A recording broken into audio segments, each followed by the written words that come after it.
Mine? I think it's mine.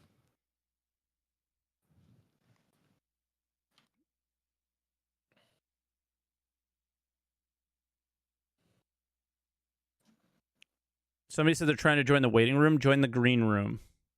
Yeah. Not the waiting room.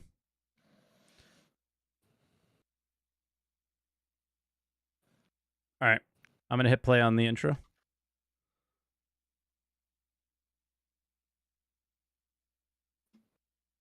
Join here. I had to join here. The big green button wasn't so obvious. Apparently not. All right, I'll give you a countdown. You got 30 seconds.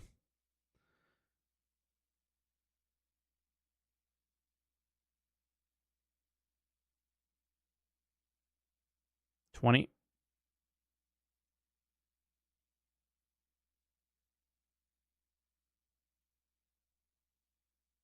10.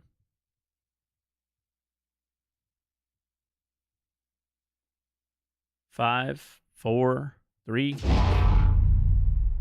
7-star citizens, and welcome to Answer the Call, your weekly podcast and call-in show where we talk all things Star Citizen, and we are a month away from CitizenCon and finally seeing things from last CitizenCon. Isn't that cool? Hello, Mike. How you doing? Good. How are you? How's it going? I'm great. I didn't have like a really good, funny top meme to do at the start, so I just decided to say that. Yeah, it's perfect. If you guys are familiar, with the Answer the Call, then you're familiar. But if you're not, this is the Answer the Call podcast where we talk about Star Citizen with me and Croncy, but we also open up the calls to you. That's the call part where, we're two content creators. A lot of people get to hear what we say, but not a lot of people get to hear what you say. So we try to give you our platform and let you share your thoughts on the topic we're talking about. Today's topic, we're mostly going to talk about engineering. There was obviously a really big and I would say somewhat successful server meshing test as well. So we obviously have to talk about that. Please, guys, let me know if my mic goes out on the live stream because my software is doing this. It's frozen. A lot of people complain that my mic's not loud enough. So I was like, oh, let me just check and make sure the volume's good. And it just froze. So, but it appears to be working. So we're just going to roll with it.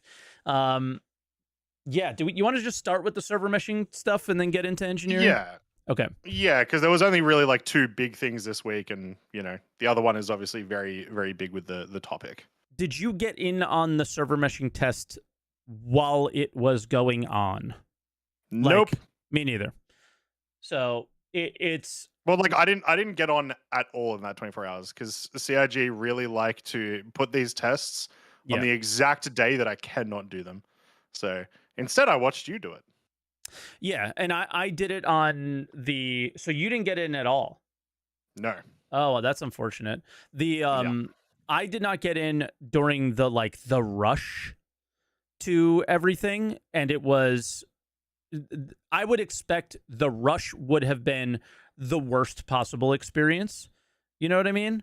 Where people are talking about dealing with like ATC issues, elevator issues. Yep. Those kind of things, right?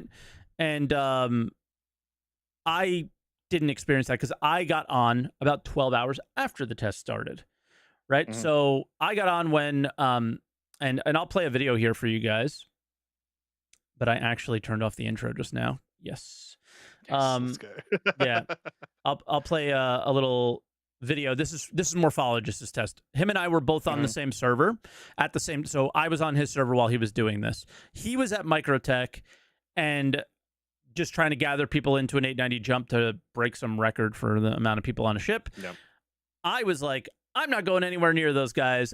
I want to see what server performance feels like because we never have server performance. Morph was like, hold on, let me try to ruin my server performance as fast as possible. So I went the opposite direction. I asked where he was, and he was at Microtech, and I just went to like a totally different area and just avoided them at all costs. I did mining, which is very server performance related, and I checked out AI, which is obviously very server performance related.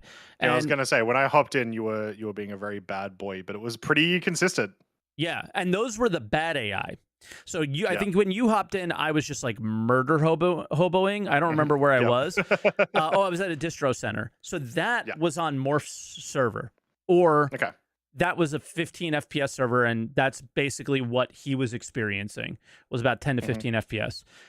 I was on Daymar, which happened to be on a different server. Some moons were on the same server as Morph. Some moons were not. I don't know what they were. They did not tell me, at least nobody in my chat said, this is, this is one server, that's another server. They were very clear with that on the first tests, but they were not very clear about that on this test, at least from what I can tell. Like, I was on Daymar, had 30 FPS. I was on Yella, had 15.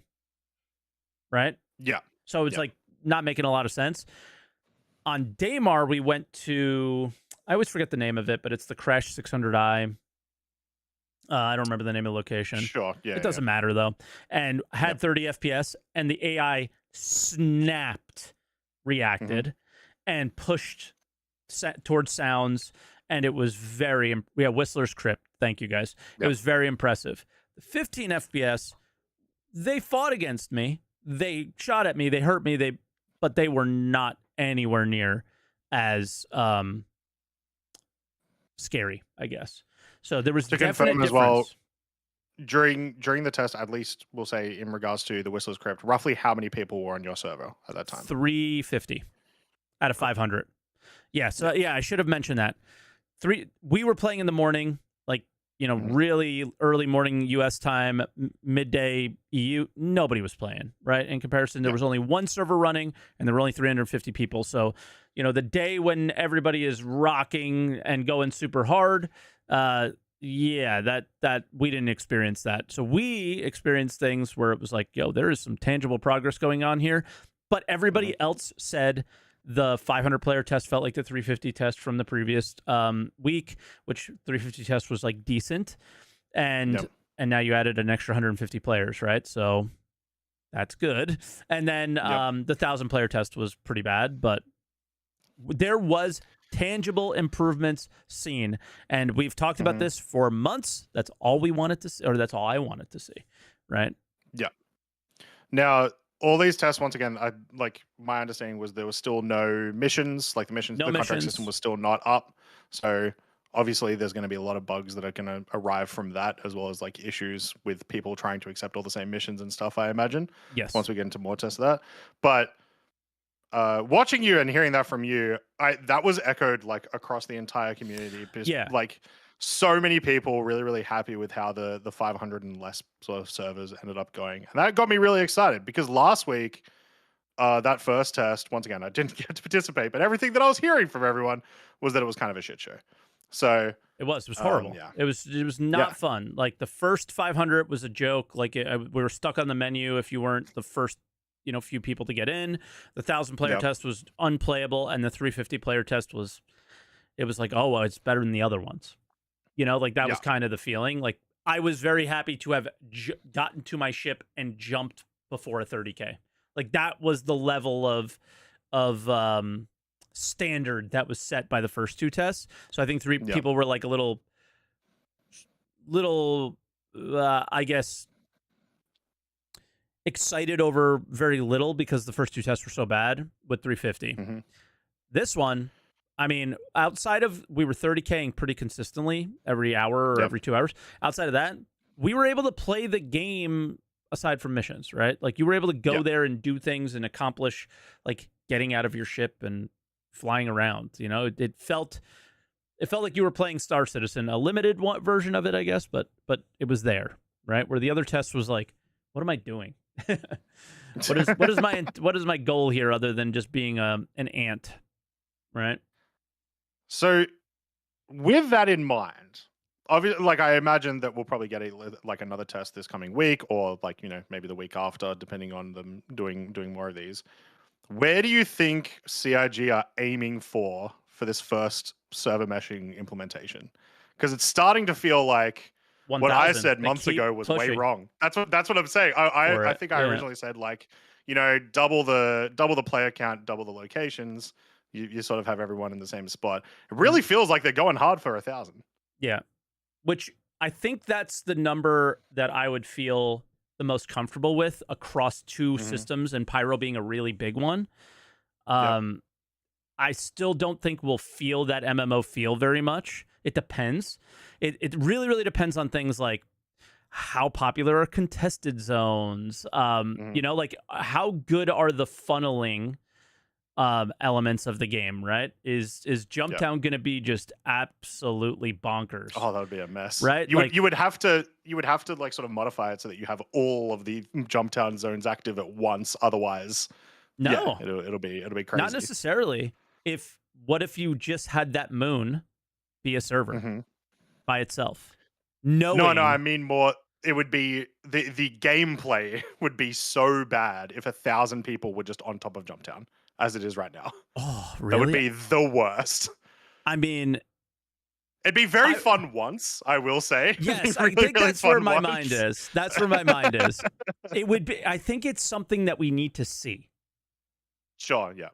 Yeah, Yeah. and that's where I'll keep it. But yeah, you're probably right that there has to be like, I don't know if they should put hard limits on things, but No, you don't have to put hard limits, but you got to at least entice people to not all dogpile into one location. Like yeah, another thing that sort of concerns me about it is like when we do have an event like Xenothread, which Jumptown, not the entire server will go to Jumptown. The entire server will go to Xenothreat, right? That'll be a proper mess. So they've been introducing things into the game for higher player counts, like the distribution centers. Like they've been throwing missions at us and like amounts of missions at us. But in terms of like single places where a lot of stuff is going to happen, that's where I'm a little bit scared now. yeah, That 1,000 people may be too much, but yeah. It feels like that's what they're trying to go for. Benoit's actually here in chat right now, and well, yeah. I haven't confirmed with anybody that it's Benoit, but I will. I'll message someone on my phone, which I don't know where it is. So I can't give him a diamond yet, but we'll go off the basis that Balt is almost certainly Benoit. Yeah. And The go ahead. the second thing that I was just going to mention, if if 1,000 does end up still being too much of an issue, would you be satisfied with 500 temporary with Yeah. 500 for like a 4.0? Yeah. Yeah, I would be satisfied with any improvement on what we have now. It just Mhm. it depends on like what satisfied means. I guess for me is we all know Sure. what the end goal is, and that the idea of server meshing is to prove that you can make Star Citizen, and Star Yeah, yeah. Citizen was always meant to be an MMO, and always, and I've always played MMOs, and MMOs look more like this Yeah. than they do what we have, right? Yeah. Way more like this. Like, he's at Wally's bar, but I was talking earlier on my stream. Every MMO has that place where everyone hangs out, Mhm. right? Yep.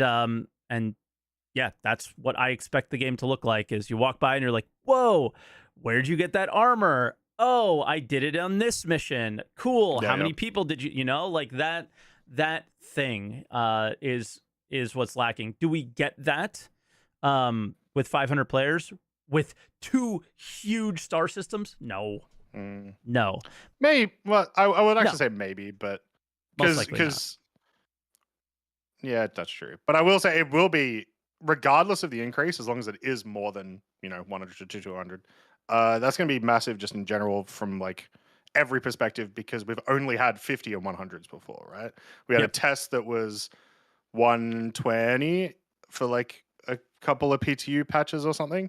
So there's going to be a lot of things that I imagine we haven't seen before happening, like perhaps dynamic piracy actually being a thing to watch out for, right? Because the server limits are going to be high enough that it'll be worth it.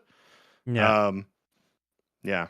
Like, especially if they're doing, like we've seen, they've taken drugs out of the Stanton system, like for sell spots or Yep. buy spots. Buy spots are out of, sell spots are still there, but buy spots are not.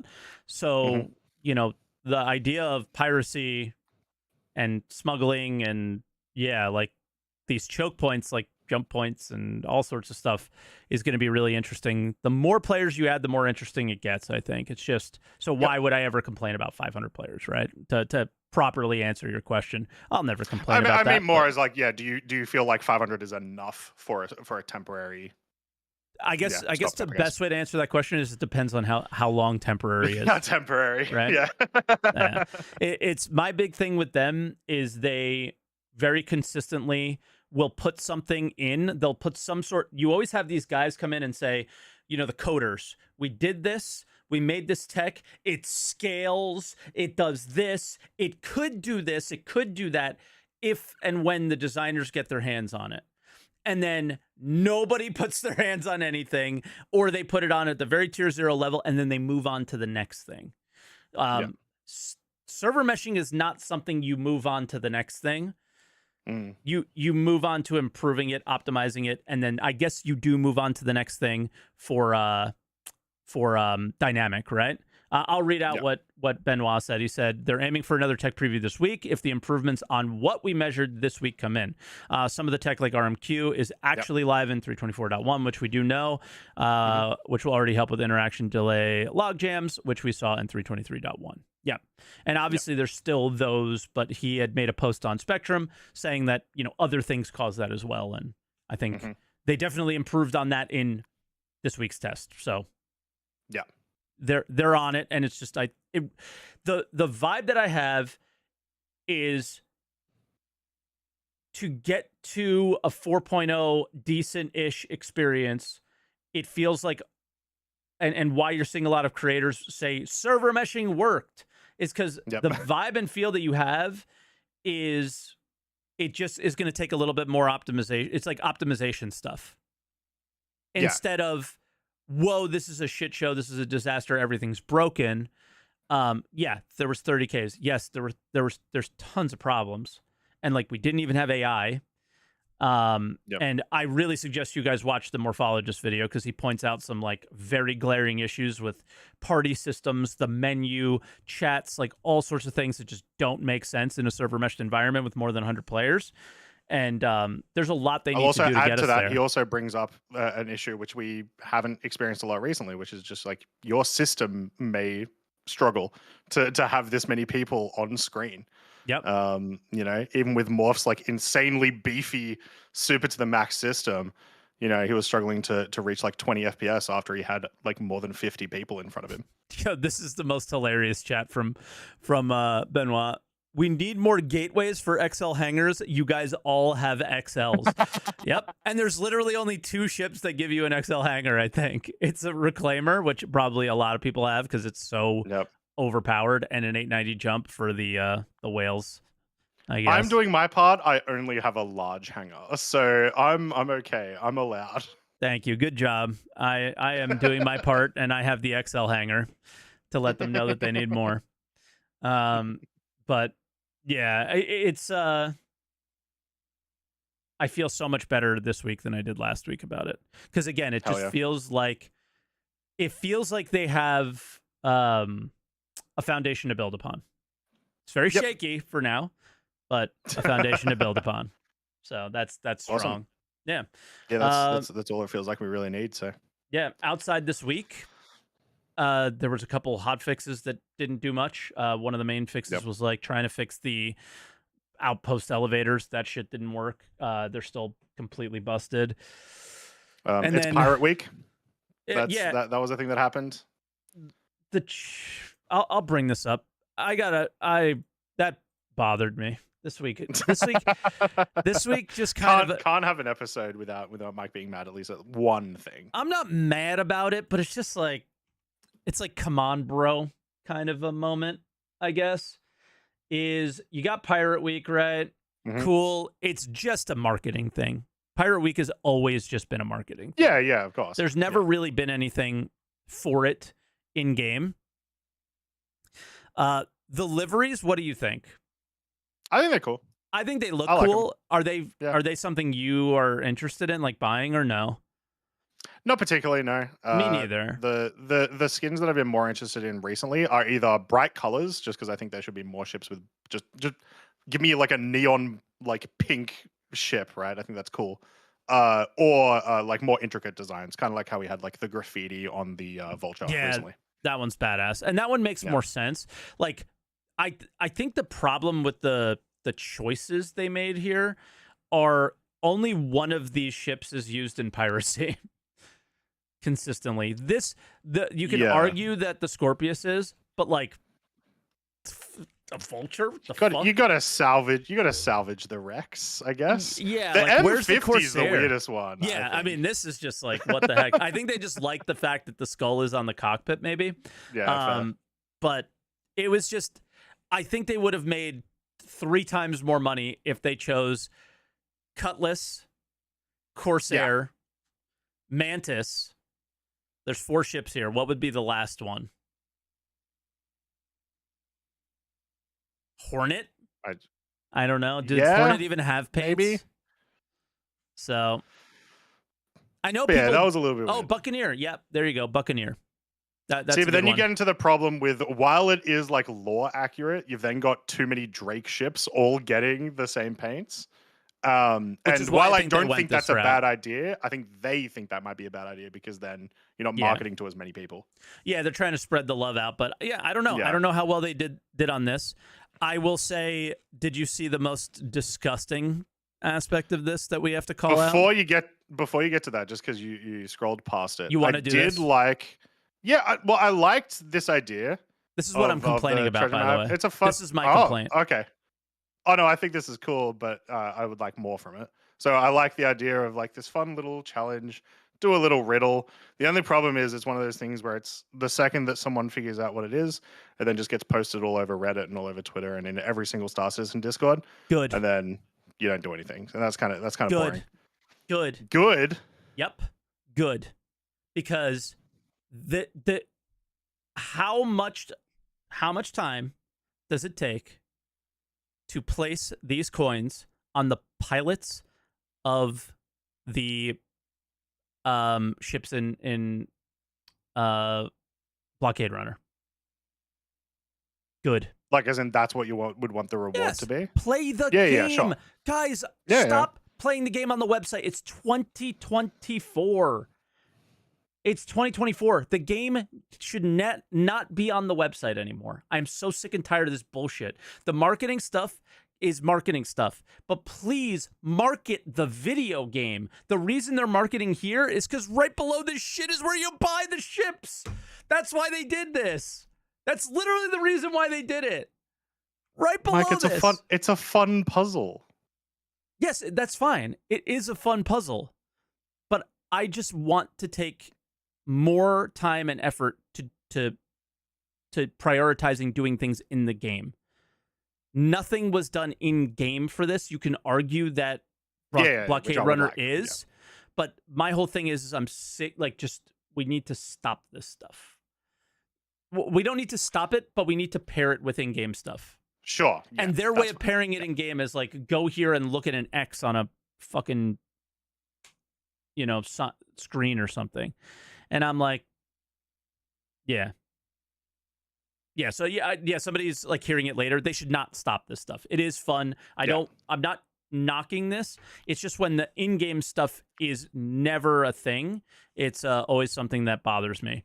But if you guys are watching the scroll here, this is the most ridiculous FOMO thing I've seen them do in a really long time.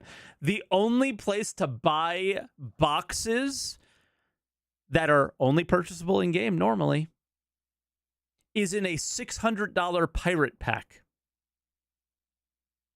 Boxes with skulls on them. $600. Yeah, it's the I don't know if you followed much what happened with like League Worlds. It's the $500 Faker skin. Just if you want, if you're willing to spend $500 on a skin, I got nothing against you, but I wouldn't want to be in charge of your finances. Well, for me, if you just sold the containers, I would have less of a problem with it. I would still have no problem with it either way, but I did hear a lot of arguments from people that is interesting, which is surely CRG would have made more money if they released the boxes as like, $20 skin or something, which is kind of curious. I talk about it all the time on the show. I am totally fine with them making money off of cosmetics. Yeah. Not ships. But then you pair them together and put a $600 price tag on them, and it's like you're gonna hear it from me. So that's just what it is. It's just like I don't want to buy those boxes. I don't think those boxes should be sold, to be honest. I think it should be a skin that when you get a box, you can have it on there.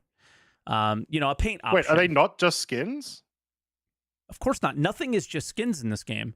So the ships are skins, but when you get a weapon, those aren't skins. That's an item.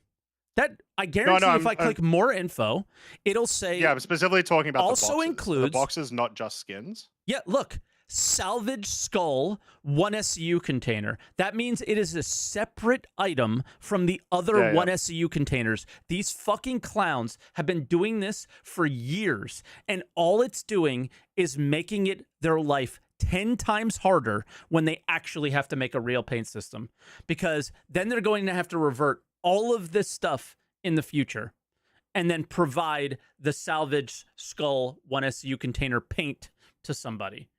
Instead of see, the trick is, Mike, the paint system just won't happen. Probably not, because they've made it impossible. But yeah, I had just assumed these were just skins for like cargo. This actually makes it worse, as in like I think it's way more boring now. I thought that this was like I buy 600 SEU of cargo, I get to put the pirate skin on that, and that's kind of cool. It depends. But if it's literally just a storage container, that's actually kind of boring. Yes, but it depends on how you look at things. So think about the level of rarity this will have 10 years from now. Say the game ends up coming out and is good. Yeah. The level of rarity of that item is going to be insanely high because most people aren't stupid enough to get this thing. Right? And the ones that are stupid enough are going to be like, I'm a trillionaire in Star Citizen because I literally have the rarest item in the game, right? And that's the idea behind this. That's the FOMO grab for some people here is, okay, well, I can melt some ships, I'll get this package, and then when the game comes out, I'm not going to use any of this crap. I might use the Vulture, or they might have all these ships. So then they'll just be like, all right, I'll do this, plus I get that bonus, and then I'll sell it in game or have it in game or whatever, right? It's it's how I look at things, because I was always like a rare collector. I loved doing that. And when I see this, I go, all right, I have to grind tons of money, and I'll buy this from somebody who paid real money for it, I guess. And that's that, But yeah, I mean, I think we harped on this for a really long time. They have other paints as well. The silvery one and all the old ones and stuff like that. And they went for the, if you're a subscriber, some of the subscriber flare stuff that you can get. So cool. Not really, but but that's where we are. So other thing. Oh, Blockade Runner. Blockade Runner is broken, so it's kind of hard to enjoy. That was my experience. How was yours? So I was able to do it 2 nights in a row. And Did you finish? It is, yes. And I it is never so finished. Boring. Okay, it's boring because how many times did you kill a ship that should have a box in it that didn't? No times. It worked perfectly for us both times. Every single ship that should have cargo had cargo in it. Yeah. Whoa. Okay. Australian servers, Mike. I'm going Australia then, I guess, because but me, like no one. I was just gonna say no one was doing it, and that was the biggest problem. There was problem, no one. But that was your success. Yeah, I guess that's why it worked. Yeah. But yeah, it was like you compare it to, remember, the event that it is essentially replacing, which is Ninetales Lockdown.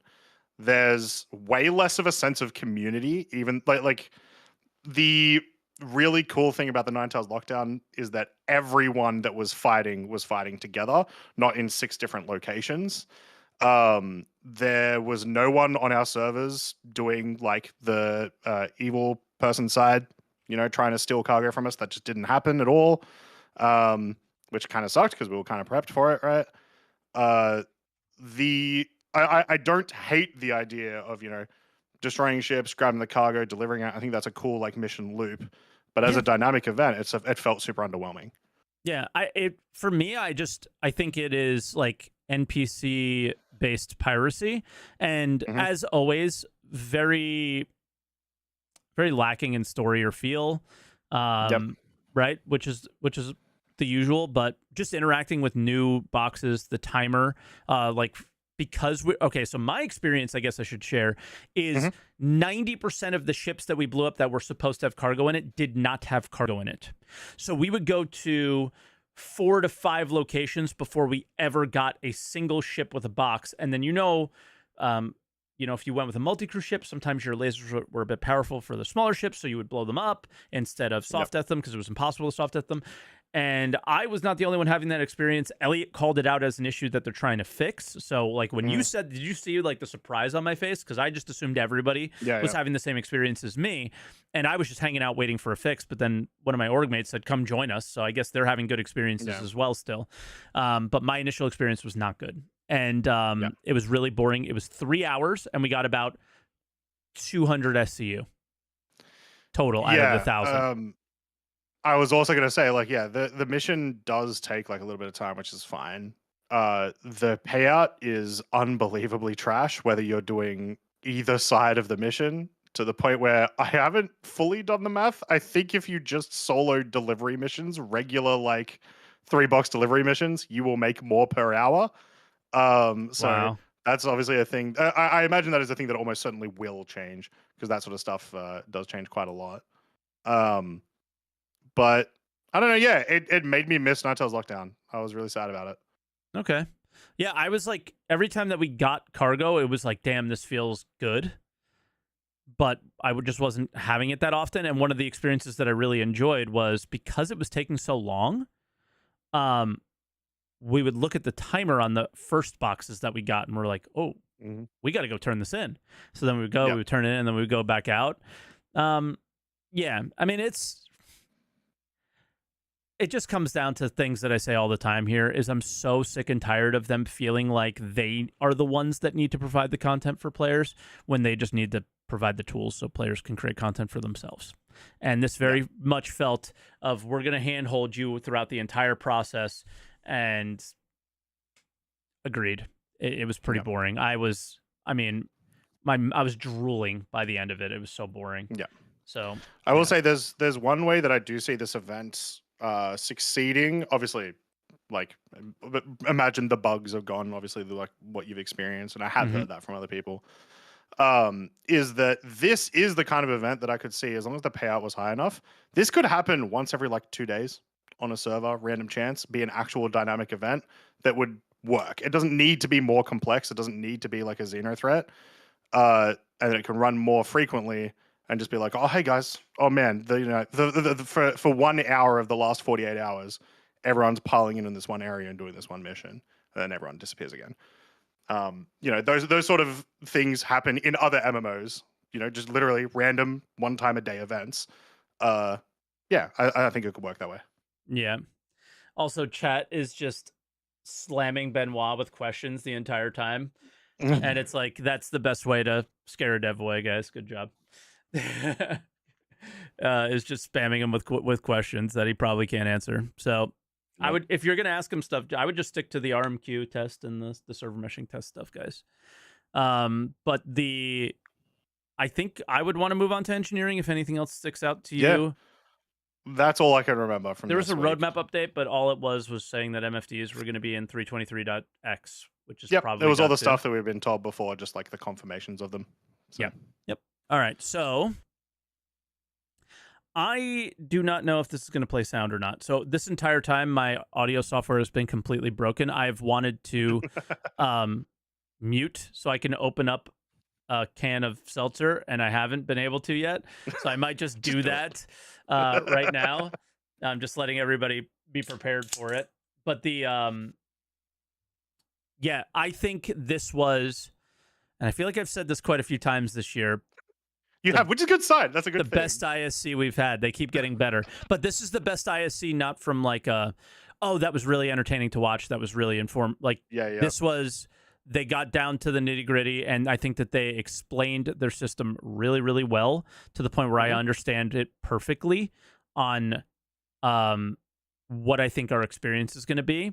And I like some of it, and I don't like some of it. I don't like one particular thing, but they have been telling us it's going to be a thing for years, so we'll get into it. But What would you like to start with, I guess? So yeah, if it wasn't obvious, we're talking about engineering, Yes, which and is going to be and the the topic ISC for the about calls. engineering.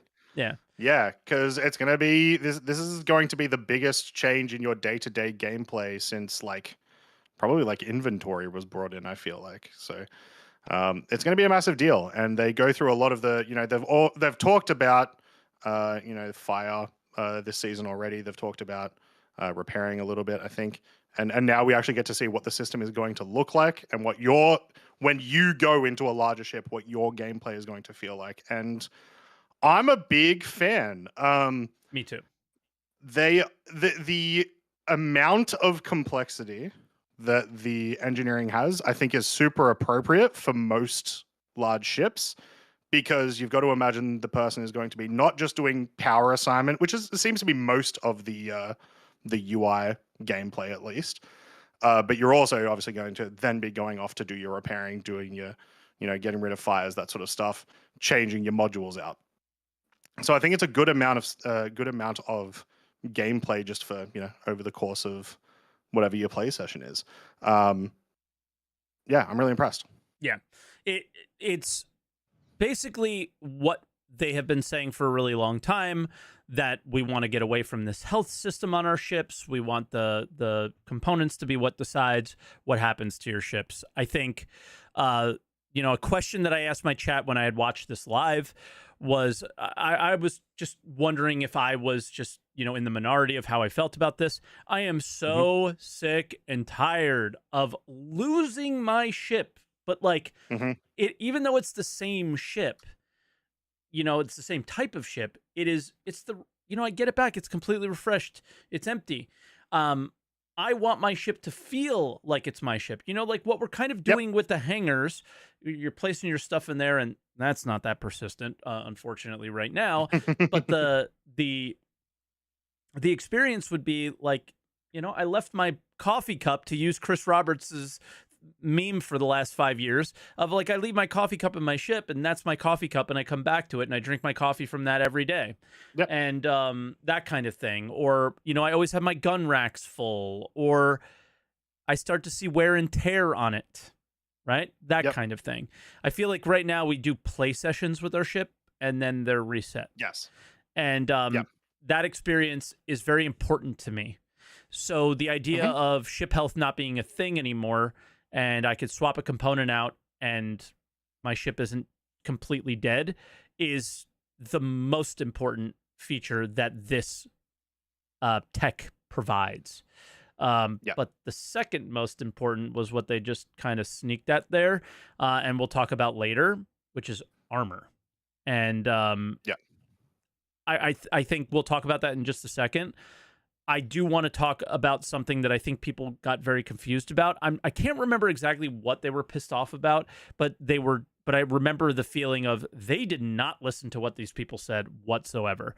So the power plant is the thing that decides whether or not your ship explodes, Yeah. right? If it goes critical, they mentioned there is a chance that your ship will blow up.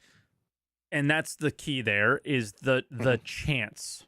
So there's a chance it would go critical. There's a chance it would explode. And it sounds like you would have plenty of warning time to deal with it Mhm. if you had the appropriate tools to deal with it. So RMC and a tool to fix it or whatever, right? Yeah. Or swap out the component altogether. And Mhm. that stuff doesn't take a lot of time. And if you have other people in your ship, it really doesn't take a lot of time. It's quite simple. And we also heard, a while back that, repairing from soft death, they wanted to have be a thing. They don't have to Mhm. worry about that anymore.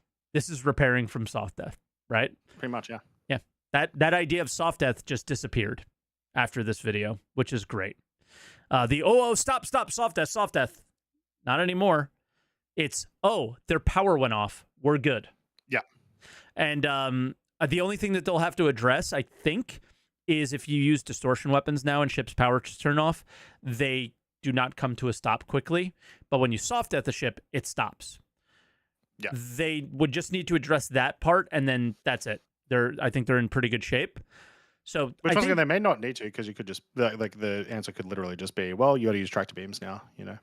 Could be. Yeah, could be, but we'll see on that. I think that's not the worst idea ever, for sure. I'm not going to argue against that. But people were very upset by this idea.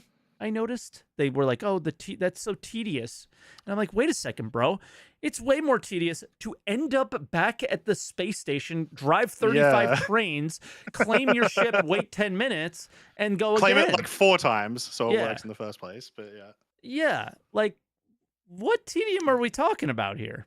So, yeah, as well as like this allows them to do so many things that I feel like they've wanted to do in the past, because everything you just said a little bit about before, we're incentivizing people to keep their ships and work off their ships and not claim them, try to work with them not being destroyed. Yeah.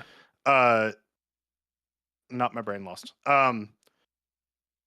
Claim times. That's where I was trying to go. Yep. They've been wanting to like do things like increase claim times for so long. They've done this it. Is their I want to say to. 2 times. Yeah, I want to say they've done it 2 times. They've tried as a failure. to do it. Yeah, exactly. They had to revert it like almost immediately both times. Yep. But it's clearly a thing they want to do because you want to try to incentivize people to use the ships for longer. So, this is exactly how I want this to be.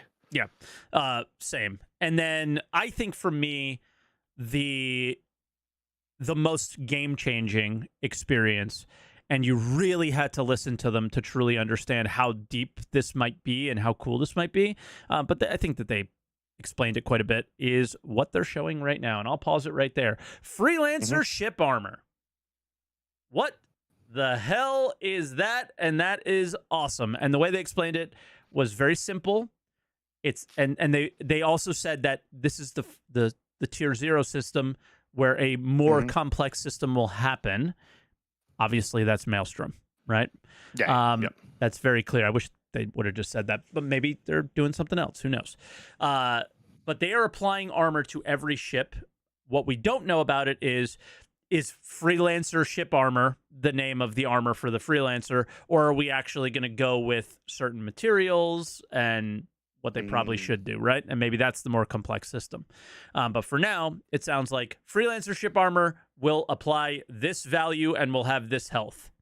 So, this is from Benoit, so we might as well read it since it's relative to what we're talking about. Ships also need to survive collisions and random explosions much better too, so you can keep and use your ship longer, repair it, and keep going. That way, increasing times is not that important.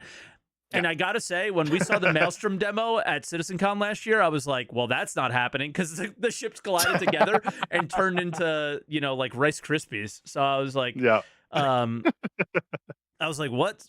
But I imagine that was just for the demo to show how many pieces these things can break into. And obviously, when somebody who is very high up in the company decides to say that this is something they want to do, then my level of fear that Maelstrom would make collisions and things really bad is now gone. So that's good. But on the armor front, what armor does is some weapons have armor piercing capabilities. When your armor is up, it will reduce how much pierce those have. And if weapons don't have armor pierce, I don't think they will get through anything until the armor's down. When armor is down, the armor piercing weapons will be at their maximum level of pierce that they can do. So that's how it was explained in the show. I don't know if everybody else got it that way. Maybe I am me, and I hear things that aren't real sometimes, I guess, when I'm listening to these shows, and people correct me all the time, right? And others have that happen as well. But that's how I understood it. So ballistics tend to be armor piercing, while laser weapons are armor damaging weapons. So shields just kind of are whatever, I guess, because everything takes shields down, but... Yeah, like everything taking shields down I think is fine, just because it's a different type of health.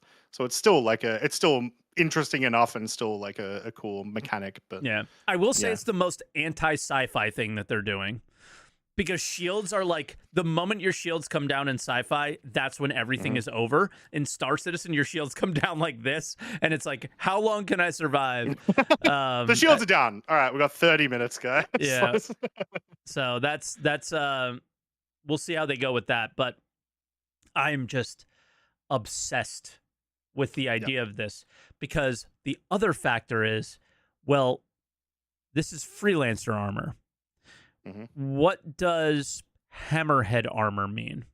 Does it mean that a size 3 weapon or a anti-ship weapon from a Gladius, will it just shrug that off? Because they've always talked for many, many years about the idea of when armor comes in, that big ships will shrug off smaller rounds. Yeah. And we're not dealing with a lot of these problems that we have dealt with for many years, where these small, nimble fighters are able to just absolutely just demolish larger ships. And we have our own issues with turrets and tracking and aiming and all that stuff. That's a whole separate issue. But this is a direction they've always wanted to go in, and it looks like it's happening. You know, so I feel very positive about this. Even with that, it's not just the armor. This entire system is once again incentivizing people to use multi-crew ships because they'll survive for longer.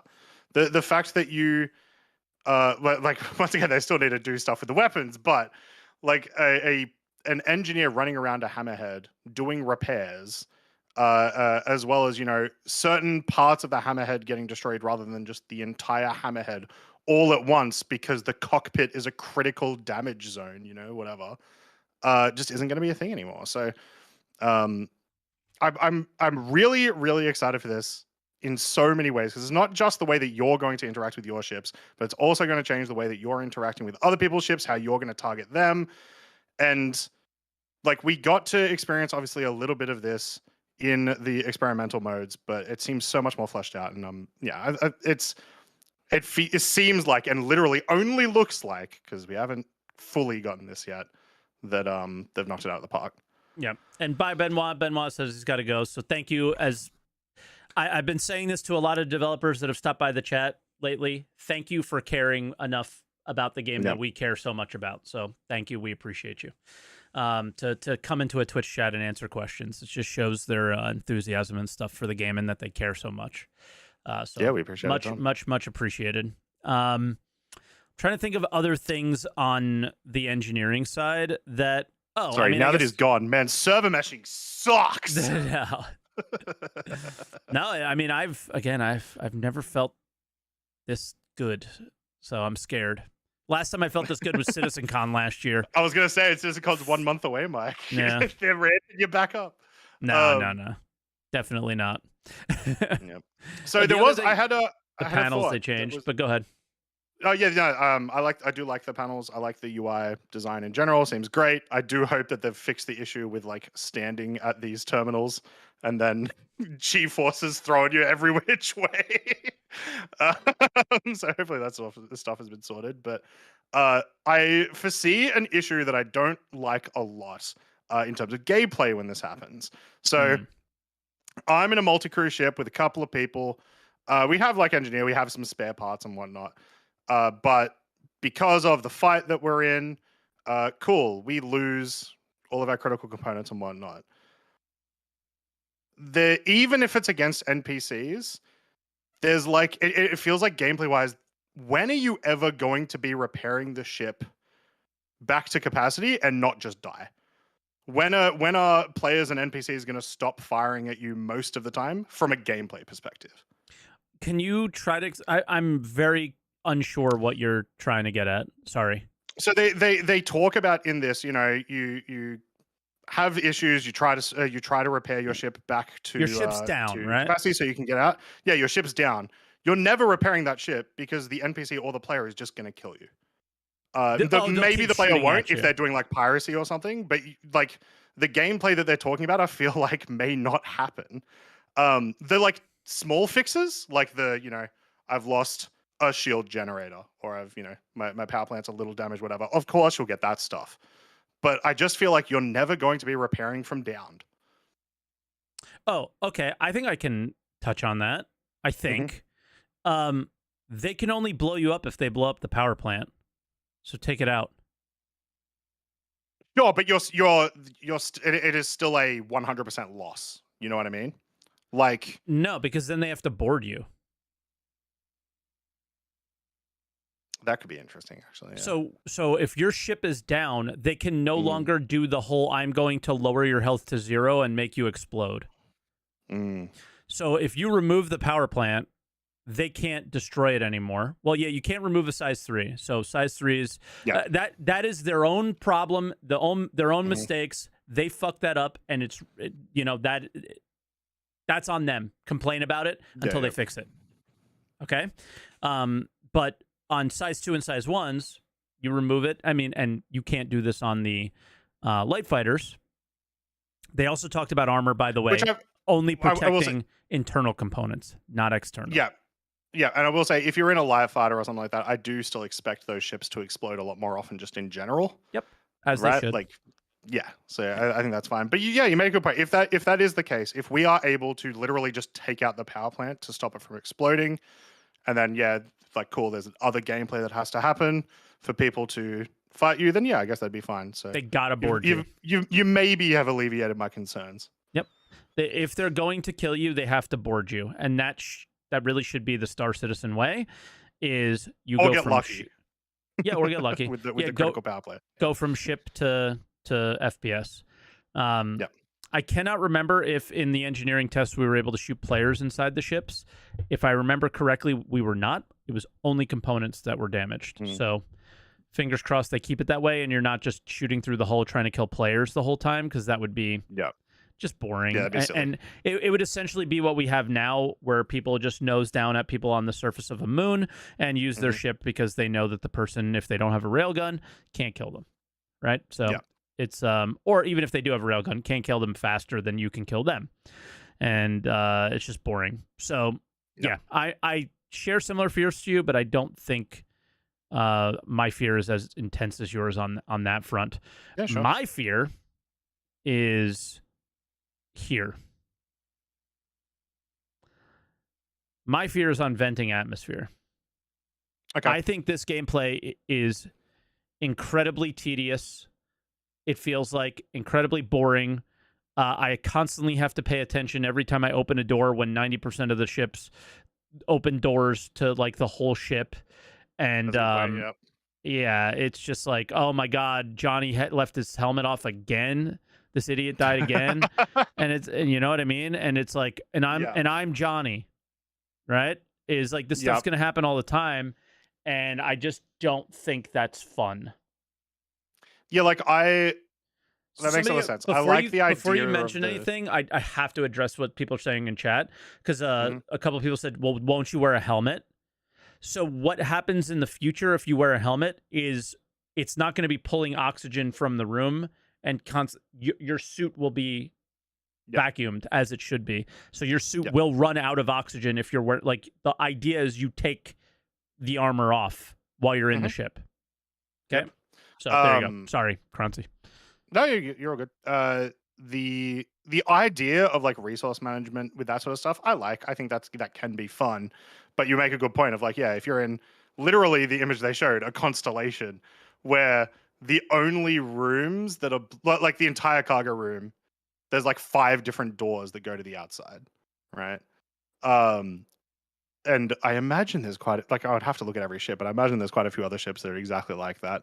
And I can definitely see a situation where it's like, God damn it, I opened that one door again, and now we've got like only 20% oxygen left, and we've got to go back to things. So there could be some pulling teeth with yes. That's what I feel like this is going to be like. And we got this guy like Drail in my org that every time we go mining, the rocks explode and we die.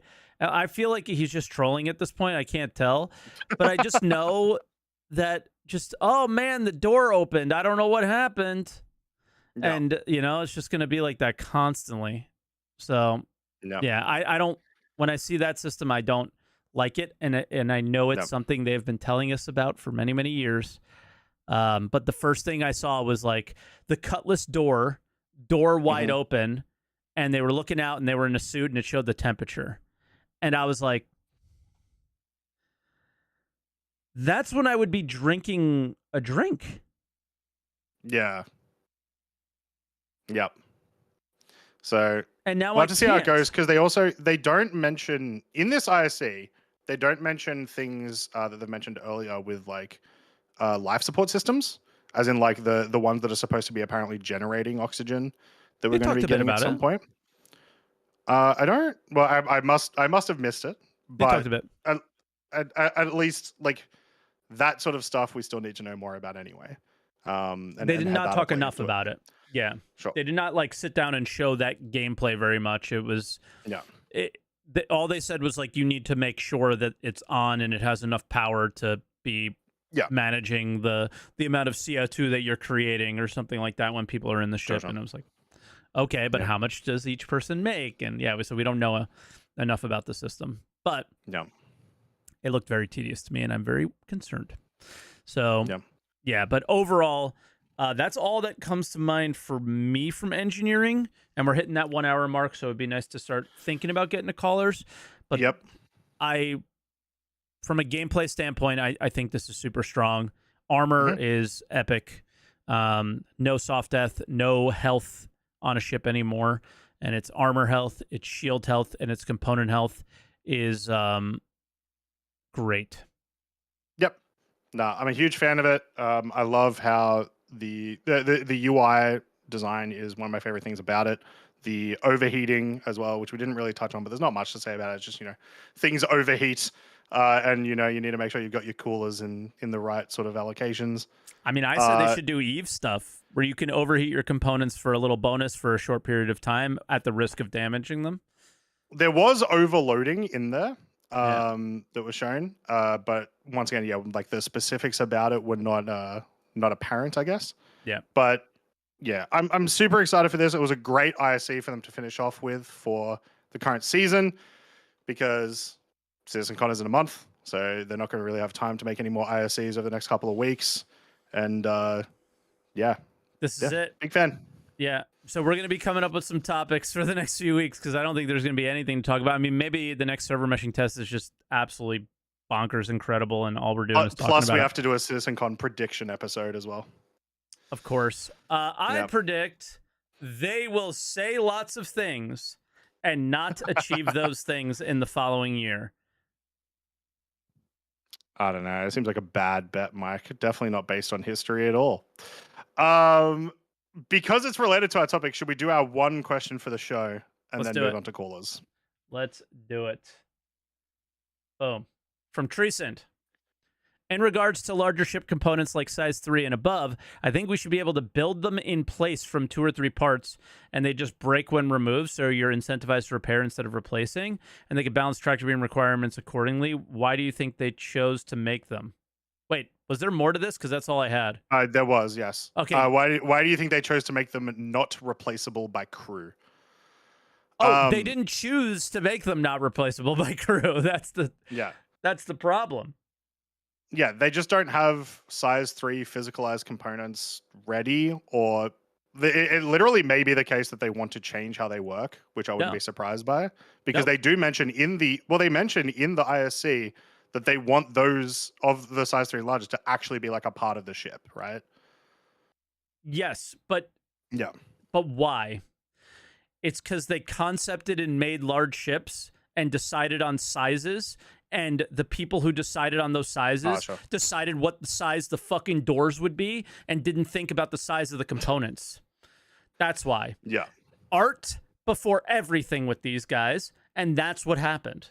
That's literally what happened. Everything else was smaller. Every other component is smaller than an SCU box. Yeah. And these items aren't. Therefore, you're just screwed. So fair. I said this. They fucked up. It is what it is. You want to release Star Citizen 1.0 with this? Go for it. But when, once games are released, they usually do like, we take our time, we do like a big expansion, we make big changes to the game, and they have the time to go through every large ship. And I don't know, put an exterior door of some kind that you're able to like move things in and out of and just make it work. Right? From that standpoint. So with that in mind, do you think what Treesand is saying is a sort of feasible option for that in the future? So basically, like, you have the power plant, but it's actually 3 different items. and then you Three put that smaller items that you put in to make a larger one. Yes, done. Genius. Let's go. Cool. Yes, so much better. Yeah, Sweet. so All right. I didn't get it at first, but like that's the solution. Yeah, for sure. Yeah, because it would give you a lot of other options too with potential like mixing and matching of different styles, which I don't know if CRG will go through all of that effort anytime soon. But it could be cool to be, like, here is my size 3 power plant that's got like a civilian replicator and a military battery or whatever. You're getting your different values and smart. stuff. That's super smart. And yeah, you break the component down into 3 pieces, and just you could even just say left, right, center, fuck it, and it's Legos. Yep. Like if you want to really simplify it, you just Lego it and it's good. And and then Mike, each separate part has a different amount of health. So when your power plant gets shot at, maybe you don't lose the whole power plant. Thing. Yeah. There you go. Because the idea of these things being not like the others, and you got to go to I get their idea of you got to go to a dry dock to remove these, and but they only went that way because they had to, not because they wanted to. The system of taking the components out and repairing them, or like they're clearly happy with it. So why wouldn't they want that on their size 3 ships, which lots of people want to fly? It's just way more work to fix the ships than it is to do something like this. So maybe this broken up idea could work for a 1.0. I think we'll be stuck with it the way it is for now, but I think Treeson's very much onto something there. That's for sure. Big time. So good one, Treeson, actually. Really, really good one. You want to go callers now?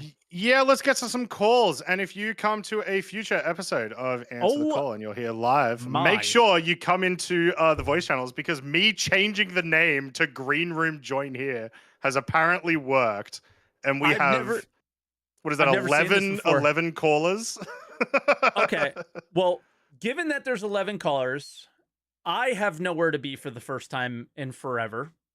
The dog is starting to be less trying to kill us, because we got a trainer who helped us, and so that's very good. And I have cuts all over me from yesterday, but we are making headway, and she's just sleeping.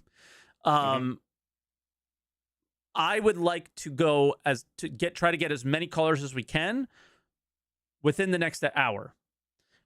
But that means you guys got, you're like 5 minutes. 3 to 5 minutes.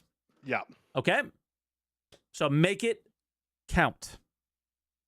All right. So make sure I'm gonna give it a little time so they can hear it before we get in there. Make it count. So if there's something you really, really want to talk about, don't talk about the other bullshit that you don't want to talk about.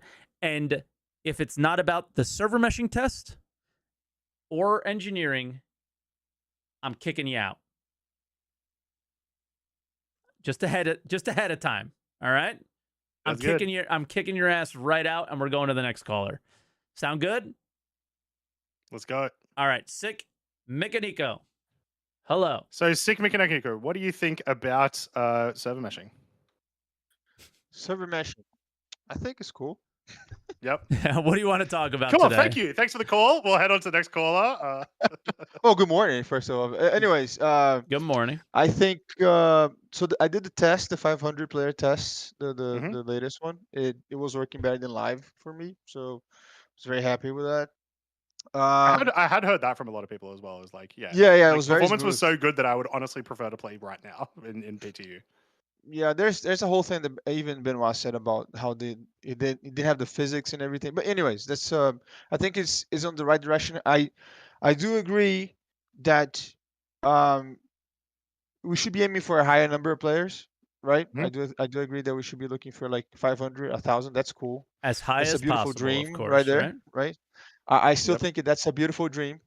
But I I honestly am of the opinion that we should shoot for 200 players first, make it work out the kinks, and then slowly go up. Do you not If think you that that's bring, exactly what they're doing with like the 350 and 500 player tests though? Because it seems to be that that's the case. Is that's like their safe but we had no test? missions available, right? We had nothing Oh, that for it's sure. Yeah. But right. the So but like, the reason for going to 500 and having no missions is not because they're they don't have missions turned off so performance works. They have missions turned off because they didn't do the mission work yet, or it's not done yet. and you honestly think that when they turn on the missions, we're not gonna have any problems at all? Of Oh, we're gonna course, have I think problems. there's going to be problems. It's Elliot. Of course, there's going to be problems. But the idea of I just don't think that they're. I don't think the missions being on are 100 million% a requirement for them to gather data and try to improve on what they can improve on in the meantime. Right? No, I agree. Okay. I just what I'm saying is I'm not saying like to spend like 5 months at 200 and then go another 6 months with 300. I'm saying just Oh, is slowly progress into a point where okay, this is no longer playable or enjoyable, and then they kind of dial down and fix from there. So find like a good spot and then kind of like hang out there for a little bit. Kind of what we did with the 200 player servers when the Origin Siege of Orison came out. Like mhm. they went for 200 and that shit was unplayable, and then we're like, all right, this needs to change because nobody can do anything. So I think it's working it out itself. So I'm happy to see some progress, but I reserve my opinions until I see it actually working. So I think it's going. That's fair. But you're saying you would be comfortable with like a live release of 200 for a small amount of Yeah, time. yeah, I would. I would. How I won't long see is a no small problem amount with of it. time? I Yeah. think When would you be mad? as we see PTU, for example, like how Hmm. PTU takes like around 3 weeks to 4 weeks Hmm. to go into live release. I think that kind of cycle, I think it would be okay.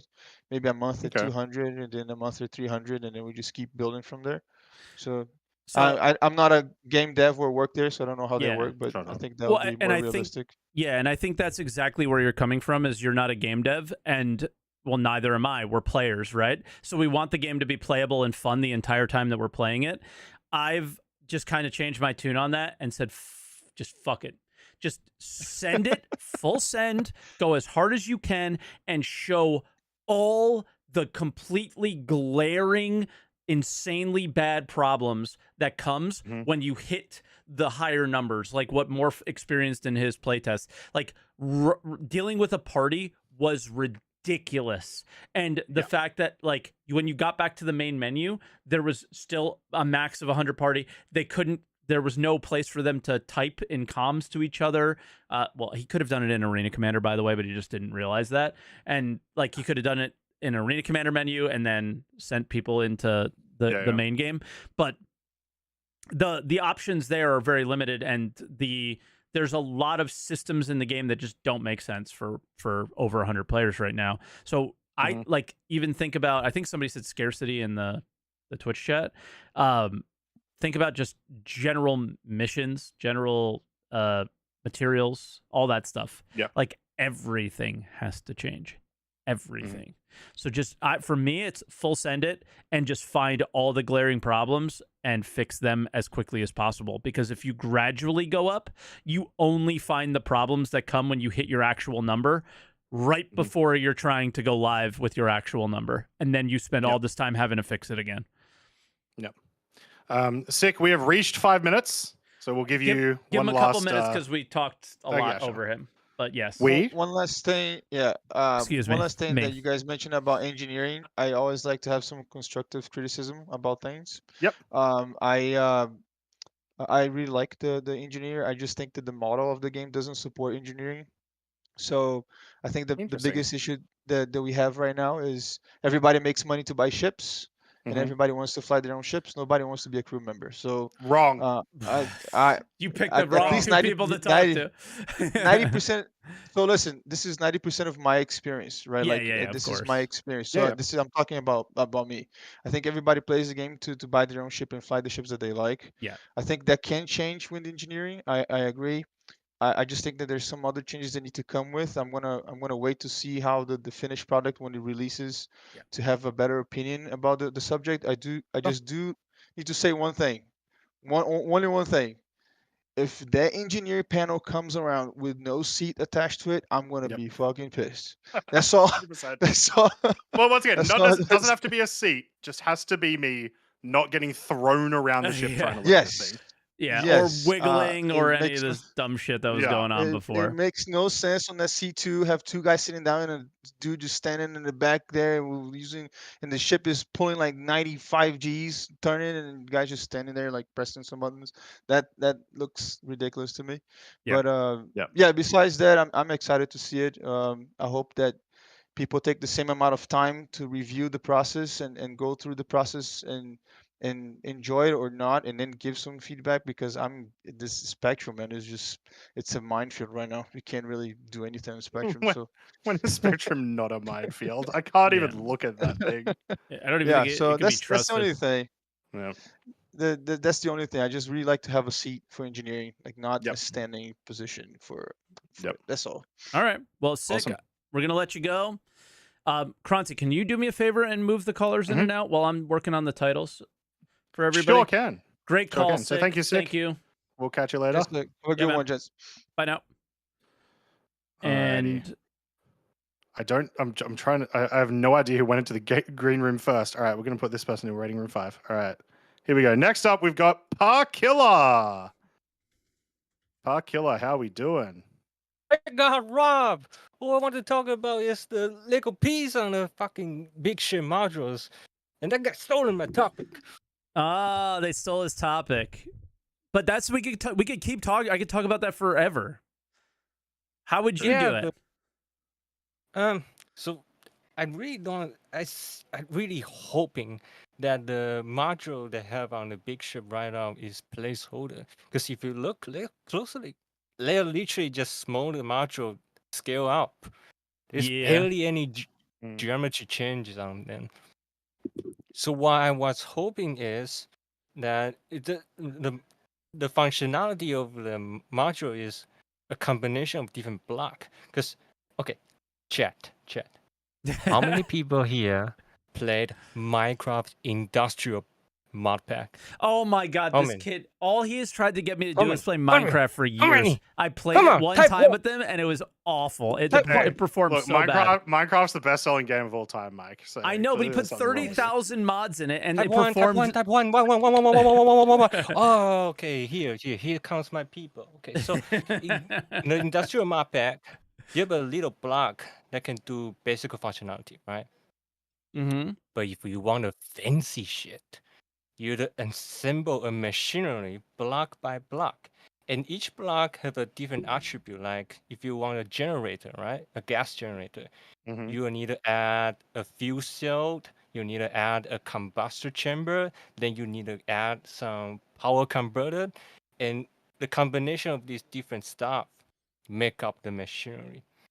And it gives Sure, so you're describing crafting. not exactly. Because they are attachment in the physics world. Like you place this thing, it's like Lego pieces. You place thing on a ship, and this thing has different knot that you can attach stuff onto it. So it's not like crafting because attachment can keep growing. So with that, so now are you describing more games like Satisfactory and Factorio where you do that? I don't think we need to go that kind of complexity. Mhm. It's just simple attachment system, right? And it gives even more fun when you have a constrained base, because then you have to think about, okay, do I want to attach this module where it give a turbocharger stuff, or do I want to attach a heat reclamation module or fire suppression module? There's different module you can load stuff on this bitch and call it a day.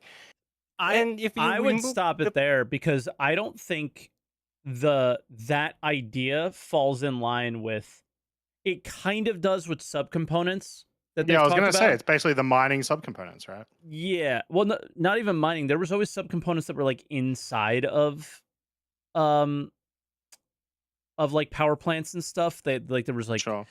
images of it. I don't know if they're Mhm. still going to do that stuff though, because the more you look at like, all right, I guess okay, I guess this is a decent point. One thing that I expected us to hear on this engineering ISC that we didn't was they were talking about how they're going to make like engineering components be better at some things than like military, and they just never said what those differences were going to be. So if those differences are somewhat similar and can fall in line with what Buck Hill is saying, I would be in line to agree with it. But if I was to buy a industrial drive at the shop, personally, I would just hope it would be 3 to 4 pieces. I put it together inside the ship and I'm done. I don't know if I want all the mix and matching, as complex and fun as that might be for people. Sometimes simpler is better. Yeah. I mean, 4 piece of Lego is simple enough. If you cannot put that together, then why the fuck are you playing a game where you have to take 5 elevator to reach your ship? Huh? It's true. Or you have to, spend months and months and months to be a subpar combat pilot like myself or something, right? Yeah. So And yeah, to be honest, that's just an excuse so I can find more shit in the loot table. Because right now the loot table sucks ass. I don't even want to boot up the game. yeah, anymore. it would be cool to find like subcomponents on a loot table, and I would be cool if the base of the component was Legos, and then internally you can make a few very minor tweaks to like, all right, I can, I get more damage reduction from ballistic weapons on this or some stupid shit like that. But And I think that'd be cool. the sub component is really close. I just don't know why the implementation is a fucking handheld stuff that you plug in and out. What the hell is that? what do you can mean? Just make I think are you talking about the fuses? no. So if you remember, when you are still young, when you are not approaching 40, there was a ISC where they show that you have a different component and there's a different stuff inside a component. How long you ago can was this? put in and out. Like 10 I years don't ago. know. Oh yeah, it was Yeah. whatever. It was when I was approaching 30, not 40. I see. I thought he was calling me 40. I turned 30 in like No, 4 he's days. ca- he's calm making fun down, of- Puckilla. He's making fun of me. He's making fun of me. He's cooking. But yeah, they were very small components that were handheld. And yeah, Okay. that's what I'm saying about like, I love the idea that we put the pieces together so we are able to physically remove and repair and change components inside of large ships and store extras and all that. But then I also like the idea that Puck Hill is going with like, okay, well, I can use subcomponents that are handheld, or you don't like that they're handheld, Puck Hill. You want them to be bigger blocks. Is that what you were trying to say? Yeah. I mean, I Gotcha. may be nitpicking here. It's just Probably a little Yeah. bit, but it's been 12 years. Let's nitpick. So yeah. But all right, we'll let you go Well- because of time. And it sounds like we touched on your topic, but it was good to see you. And yeah, the last time I played Minecraft and the only time I played Minecraft, somebody created a nuclear bomb with this system that he's talking about and blew up our city. So yeah, I think it was sharp. it was sharp. Yes, of course it was. Who else would it be? So all right, Puck All Hill, right, I will we'll let kick you myself go, Puckilla. out. Goodbye. and we'll Gotcha. bring in the next caller, who's Mr. Expendable. Mr. Expendable, how are we doing today? Still muted. Wonderful. All right. As long as it's not I permanently I didn't muted, even you're good. realize I was still muted because it was locked in the waiting rooms. So that was a little. I was Yeah, like, yeah. why can't I speak? Yeah, maybe we should change that so they can check their mics while in the waiting room. But Good we'll- point. We'll yeah, address fix that. afterwards. All right. Well, that's you guys. So jumping straight into it, engineering. Mhm. I know that you guys don't like it, but I really like watching bullets pass through ships. I haven't I don't seen hate a it. ton of the. I don't hate it. I'm fine with it. But I will agree with one thing. I agree Mhm. with you guys. I think it should be visual. If you get hit by a bullet and like the guys are just trying to spray and try to hit you in the ship, I think Yeah. that would suck. It's cringe. That Like, shouldn't kill but me. visually, yeah, but like visually, like you're running through the ship and you got bullets whizzing past you as they Yeah. go from one to the ship, it would be amazing. Yeah, I mean, we've but it all added a lot to probably the watched The cinematics of it. Expanse, right? yeah. Yep. So I've seen the scenes though. I've seen the battle scenes, so I know exactly what it looks like. Um, but really, what I wanted to ask was that I don't really know if this new engineering thing is going to change combat. I haven't done a ton of combat, but what I've found is that ships, when they're fighting other ships, will kill the other ships till they're dead, right? They'll just shoot, Yep. shoot until the other person has hard death, right? and that's 'Cause what I saw- Croncy was or pointing maybe- out, right? That you were like, Yeah. Well, I was just saying, like, once you get to that point where you are like you need to sit down and fix everything, like you're essentially dead in the water, the game doesn't change. I don't think. I think you will Mhm. just be killed. But I do think it changes like the regular multi-crew v multi-crew ship combat because, well, once you're going to be repairing a lot more often, obviously, inside the ship Yeah. actively as you're fighting, which is also going to mean like if you got someone on a turret gun, maybe there's enough pressure put on you from the other multi-crew ship that they get off the turret gun to come help repair. Cool. mhm. So now the dynamics of the fight have changed because there's less damage output coming out. All that So stuff will you're- change. So Yeah. You're functionally talking about the middle of the fight, beginning, middle, but the end is not really going to change that much. Yeah, The I sort don't of- think the end will change. Yeah. de- yeah, the death throws will be the same because that's a little Yeah. disappointing to hear because I really wanted it to be like, oh, this guy's dead in the water, we can move on. Because like, and the only thing I can think of is if you want to board them, like if you want to board them and take their stuff, Which is the kind of only what thing Mike was saying. Yeah. Yeah, you have the option. it- You it- move on, Yeah. and your fight is over, and you don't even have to move on. You could do a little scraping and repair yourself then, or Yep. Yeah. whatever, right? But the Imagine scraping an enemy ship with the guy still inside. Like, yeah, we can hear you in there, Yeah, but you better stay in there, or we're gonna shoot you. exactly. We got the power plant targeted. Don't do anything. So yeah, I guess you can, but that's also not fun either. Is to have somebody just stuck there trapped. But Well, I was thinking the only thing that could be interesting is like not multi-crew, but like large group multi-crew with multiple ships, where they Mhm. can say, "Oh, ship A is dead in the water. We need to go ahead and cover them so they can get the hell out of here. We're Yeah. down one ship. We're done for this battle. We're now on the defensive. We're gonna just try to leave." Yeah, And that that'll might be be one very way- different. That's one good interesting way to keep ships in the fight Mhm. rather than just jumping out immediately because they got a friend that they need to get out before they can leave. Not just that, but also the risk, like once again, when you are in those multiple multi-crew fights, the risk of a ship that you've already eliminated repairing and coming back for you in the middle of the fight could there's a lot of play with that. Yeah. we the- have the repair one- ships, the by ma- the way, right? Yeah, especially Yeah, if they back definitely. up a little bit. Like, okay, this ship starts the game as your tank because it's got all this armor, like an Idris, for example. And the Mhm. Idris goes in and it's your front man, and it gets fucked up. It backs off, and then it becomes the sniper because it's got the railgun or the laser. And is also the flight thing because it has no more armor left, and you don't want it sitting out there, and you're gonna hang it back, and then you might have like a hammerhead or something. Who knows? But yeah, I think it could be very interesting. It's just a big thing of like, I really wish that they made some way that said, hey, the ship is dead in the water. Maybe don't try to murder it. I don't know. It could be like a bigger crime. That's Like, one thing yeah. I've been thinking about. Like disabling of a ship could be like a CS2 versus 100%. yeah, Which is how it is now. that could be a Soft thing. deathing is a lower crime than it is blowing up a ship, right? So Yep. Just needs to make the crimes actually matter. Yeah. With all of that as well, with all of that being said, there is still way more things they have to do with the weapons in general to make this gameplay feasible.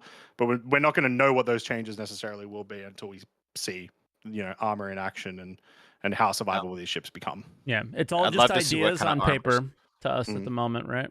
Yeah, Yeah. exactly. Yeah, I'd love to see what kind of armor the big boy ships have, the actual combat ships. Like, are they Mhm. just decked out in armor? Like that armor health bar isn't exactly a health bar; it's a health line. Yeah. It's just like it takes forever to strip it down. I'd love to see something like that because Yeah. that really means like you got to go get your Ares and you got to get your Ion and really, really start hitting them hard. Yeah. Mhm. So, Yeah. yeah. Well, all right, Mr. Expendable, that's about 5 minutes. Yeah, I was gonna say there's not much more. I have other Perfect. topics, but I really want to let other guys get in. So, That's that's gonna nice. be it.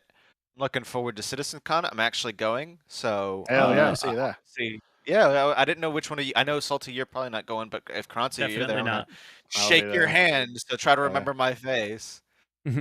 Um, isn't your face an Oompa Loompa or something in the Oh, it's Discord? from it's an old picture from a book about the Korean War. So It's hard remember to just that face. Got it. Yeah, I'm gonna That's be what I'll wearing be my seeing. sunglasses and the helmet with the colonel's badge on it. Don't worry about it. They'll let me into this. They'll let me in with it. Don't worry about it. Love it. But yeah, all right. Awesome. bro. I'll Cheers, see Mr. you guys Expendable. around. Have a Catch good ya. one. Who's next? Sharkbite? Sharkbite. Sharkbite, how you doing? Hey, let's see if we got this the right time the first time now. Seems like you do. We can hear you. Oh, perfect. Awesome. Might want to put headphones on, though, or go push to talk. It is push to talk. All Sure. right. Well, good. So, Yeah. the server meshing test, it felt like it may have been on an older build because a lot of the older bugs were back in, like when you Okay. enter your item bank or whatever, you're from behind it. But other than that, I felt like it was really good. I got in a little bit later than everyone, so it was actually running good. Same. Yeah. Yeah. In general, what was and running then- good for you? So it was pretty responsive. I mean, the missions weren't running or anything, but like I was able to access the stuff that I wanted to access. If I wanted to go like dogfight or whatever, I didn't do a whole lot of actual game playing. It was more like interacting with the stuff around me and making sure that like the interaction delay wasn't too long. It felt about like it does on live now. Yeah, and then it's just the only other thing would be like desync with other players, right? Yeah, exactly. And I Which did once again, see I some people mentioned I mentioned last week, the desync also may be caused to the fact that it's essentially a worldwide server.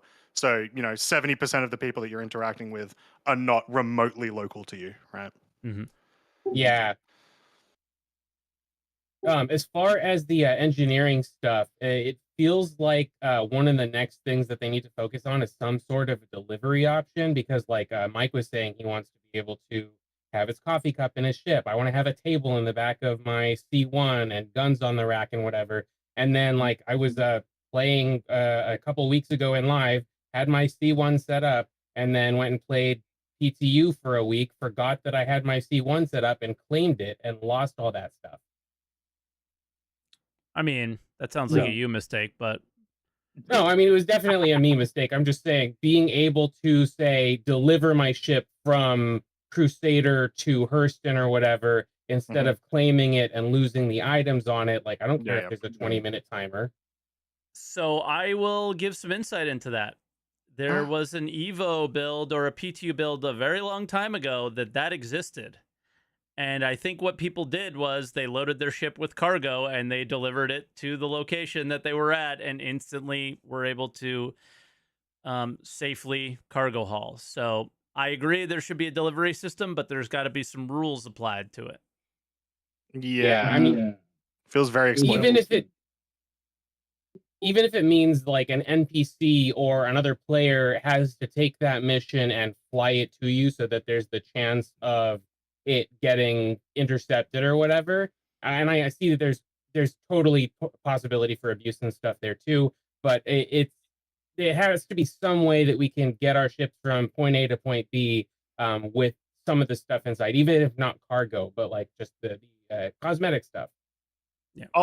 I'll say I do agree, but I will say I don't think it should be a priority, especially because I don't think it impacts us enough yet for it to be a major issue. However, we are only in 1-star system today.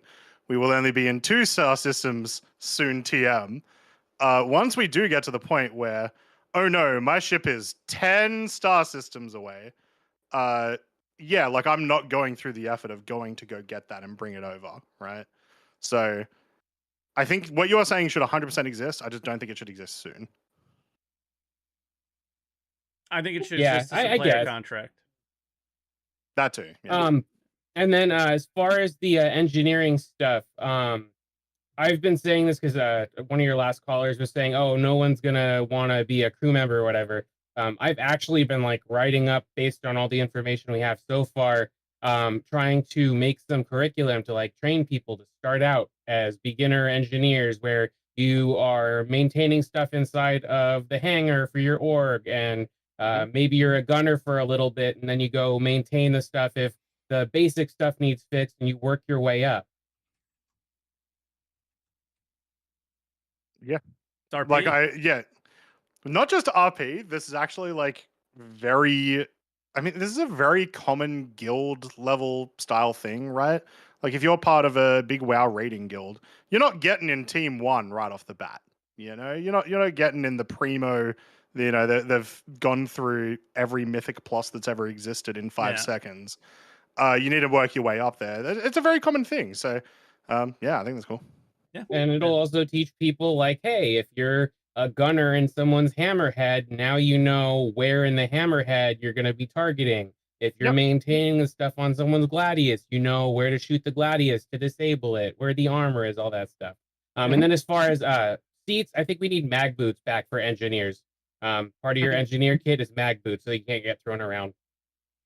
My thing, would anyone actually be mad if they just made it that you didn't move on there and they didn't have to bring in a lore explanation? Because I don't think you just need simplify shit, man. Exactly. I don't know. I love G-forces, and if the people who are boarding your ship aren't prepared, and you throw your new power supply back in, you can throw them around.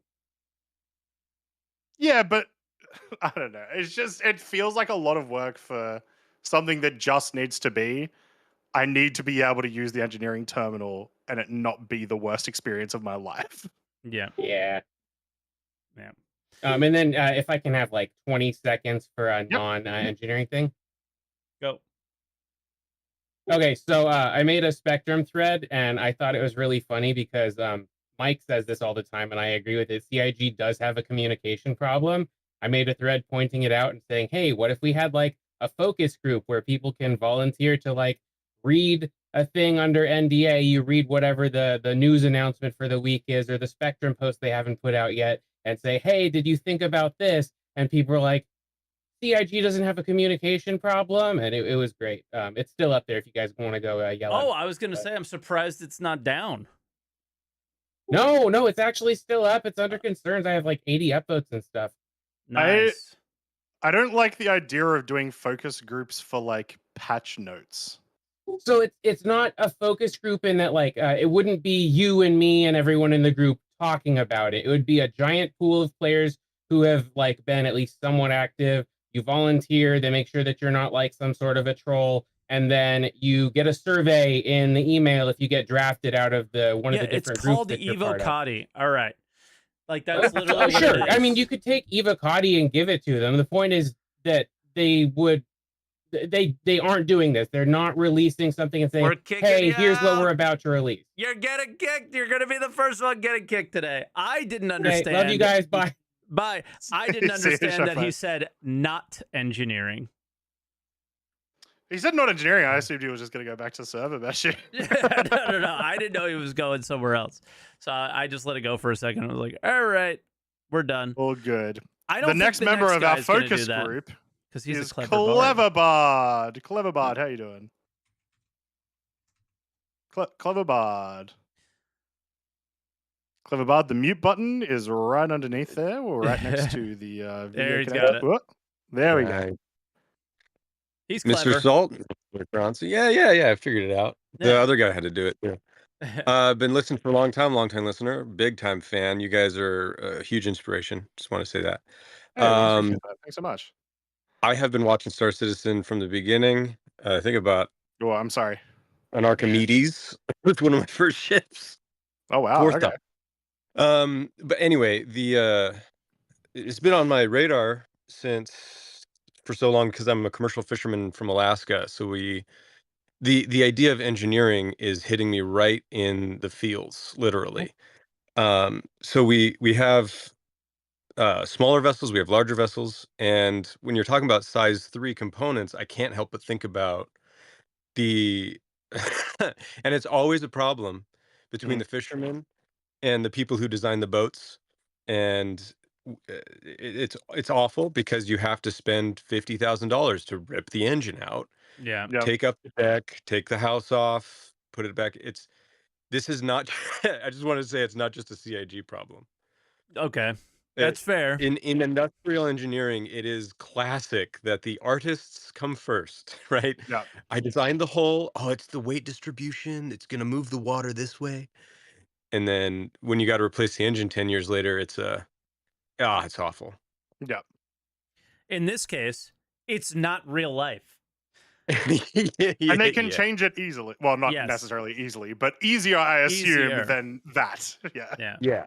For now, like in pre 1.0, I think it Mhm. makes sense enough the explanations are coming up with, but I think if we push hard enough, we can get that 2, 3, part engine idea pushed through. I really like that solution that Bro, I think they could do the 2 or 3 part engine idea in like 4.1. What was interesting in the change from they did all that changes to the shield, the components for all the Mhm. ships recently, and the Caterpillar went from 2 size 3s to 6 size 2s. And I Yep. was like, oh, you're just gonna shove these different size slots into the different size, so they could easily take a size 3 power plant and make it size 2s or whatever, and just shove them in next to each other in the same slot. I mean, Yeah, Mm. the problem with that'd be that is that 2 size 2s does not equal 1 size 3 in Yeah, terms like it but would of in the require extra programming, balancing because yeah. of that. in Yeah. in the programming, they could put it that that slot being filled equals the size 3 output because you're putting, I don't know, 2 size 2s in there. It just becomes a size 3. Yeah. I don't know. I I get what you're mean, saying. Yeah. Yeah, we get what you're saying. It's just we don't the thing that we don't know about these changes that they're making is what oh, I is a size 3 now, what is a size 2, and how much Mm. what do they totally. produce, right? What resource network do they produce, or what on the resource But network? I guess to round it off, this is one of my big enjoyer moments of Star Citizen is to be a crew member on an ironclad, like Yeah, running me too. around, putting out Mike's got fires. a job for you. Well, Yeah, I'm gonna be a crew member. Like I never want to fly my ship ever. I right. want to be crewing, moving boxes, and You're gonna be engineering. And that tech CEO who's just one of the guys in the pens. Like, yeah, this is my ship. I'm just I'm not flying it. yeah, no, I Yeah, hire a pilot, but I'll run it, but I'm not flying it. Yeah, we might yeah. have the opposite of issue of what someone said earlier, one of our other callers. Maybe we don't have enough pilots for us to actually get the engineering gameplay going.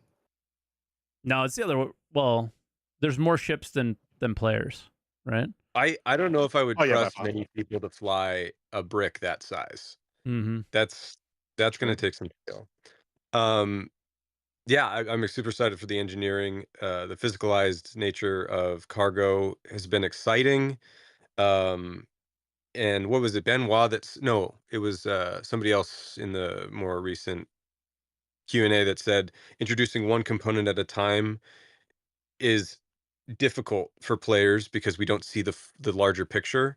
Yeah. And I don't think that the development can escape that because, I mean, No. even though they did the big suite of activities for cargo, we're still just getting a piece. And now we're getting engineering, Yeah. which is a piece. And the dogfighters have been complaining for a while about master modes, but I think that's going to iterate and it's going to Well, and they're change getting over master time. And modes in pieces. yeah. And so I think it was A1 that had he was talking about geometry and he was talking about Yeah. distance, speed, and everything like that. And he made some really great points. But I think, like you said, with the heavy armors not being able to be impacted and fuel being an issue, and I think it's all going to come together. I'm starting to see it now with engineering coming into play. Yep. Mhm. Yeah. It's And just like all the work. if a buccaneer just can't kill a hammerhead by itself, then that solves a lot of the problems that he was having problems with when it comes to multi-crew ships, if I understand his arguments correctly. Yeah, and but I think his thing was the meta was just going to shift somewhere else. But to that, I would say there's always going to be a meta, but there should be 3 or 4 metas like in Overwatch, right? So it's team composition, Yeah. where this team comp has this counter, and then you switch it up this way, and I think that's going to be a lot of fun. It's going to be so much fun. And The if one problem I have with multi-crew right now is that it doesn't shoot the turrets don't shoot a long enough distance. That's the only problem. or have enough not rate of fire but bullet velocity. Oh yeah.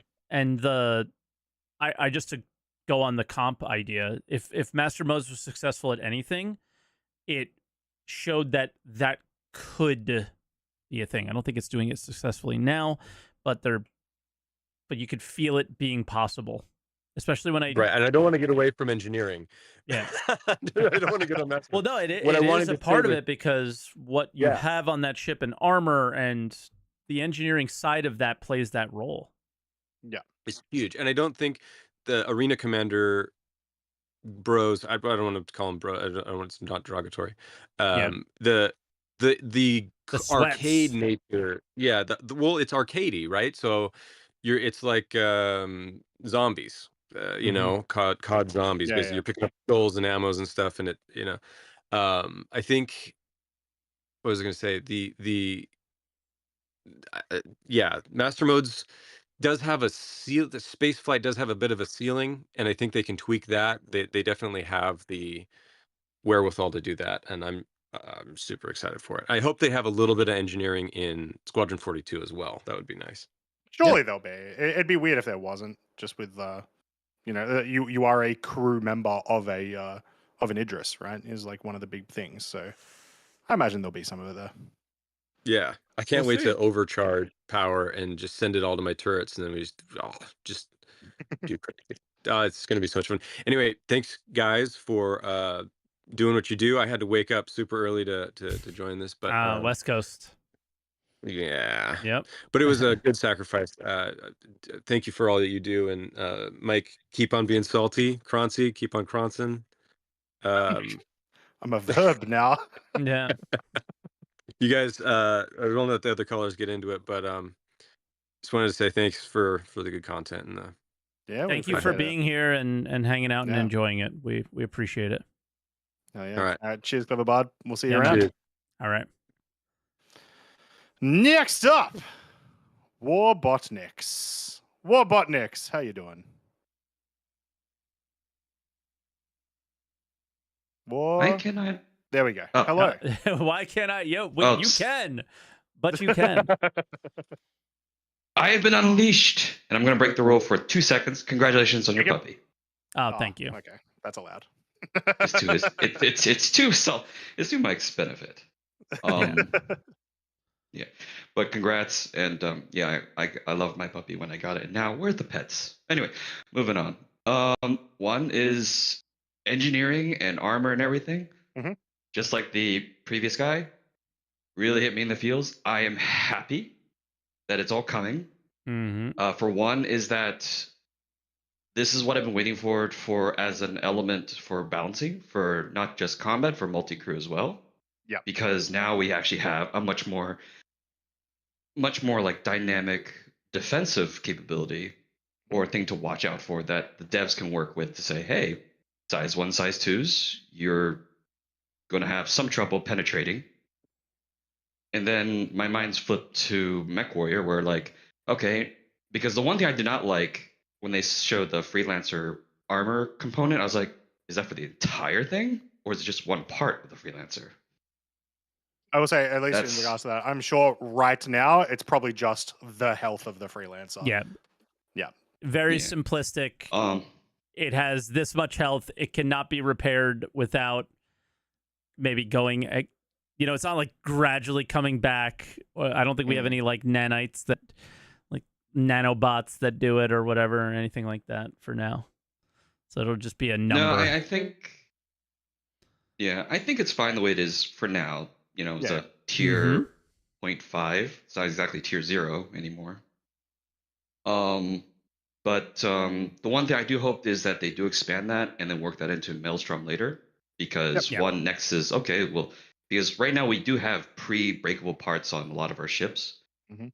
So I do hope that like, hey, left wing, right wing, armor, stat, and now we can really see like an, dare I say it, a game coming together. But bec- to speak on that, this ISE was the first time I was able to say to my wife, "Hey, guess what? They finally added in your part of this game, so you get to finally come and be an engineer that you're going to absolutely love." So Oh, yeah, like nice. you're not Yeah. wrong. Her favorite thing to do every time we play Sea of Thieves is just repair the ship over and over and over Me again. too. Nice. Well, there you go. yeah, Yeah. and I actually have two people like that too. So Yeah. I mean, there are, as a couple of people alluded to, like some people who are like, no, they ruined solo play. I mean, like, well, yeah. Good. That was the goal, because funny enough, I do have a friend who loves Star Trek but is afraid of heights and screams whenever he goes into Star Citizen when looking outside. I'm like, you're Well, an engineer. You go downstairs. Yeah, just look at the you screen. can go into the room with no windows. Yeah, just look at the Pretty much. screen and yell at people to Yeah. repair stuff. Yep. I mean, that's pretty much what he's waiting for, because that's what he's most comfortable with. Mhm. So yeah. In terms of not able to fit through the the size 3 components through the doors and stuff. Yes, art did take precedent. But yeah, the guy, I forget who said it, to break it into a couple parts to move it through. Oh god, it was like It 50 was our- it callers was our- ago. It was our question for the Yeah. show, technically. Oh yeah, Yeah. yeah, It that's was, right. Tal Tree Send. Tree Send. Tree Send. Yeah, that actually is a good idea. Because I think that's it's actually great. a good like interim idea. One is that it actually adds that illusion of subcomponents to larger components. And two, and I'm actually it actually does fix a lot of other issues as well. So like, hey, I have a part from another size 3 that I found off another ship that's not completely destroyed, and we just slap it on. Yep. Yep. It- So It yeah. just works, Okay. dude. It just works. Yeah, it just sounds like a makes really so much elegant sense. solution, right? Yeah. Yeah. Because it does give that sense of redundancy. And Mhm. speaking of like redundancy, like I know I've been like waiting for Connie rework and 600i rework. Now I'm happy that they did not rework them, because now they have the opportunity to start thinking about the size 3 components moving through the doors. You do not Yeah. want CIG to work on your ship now. Yes. Your favorite ship, you don't want them working on it. You don't even want it in the game. You want them to figure things out and then work on your shit. Then you're good. Yep. Can we push the Polaris back another year then? Yeah. You're probably going to not like some parts of it, you know? Pretty But it'll be much. better than if it was reworked 3 years ago. Yeah. True.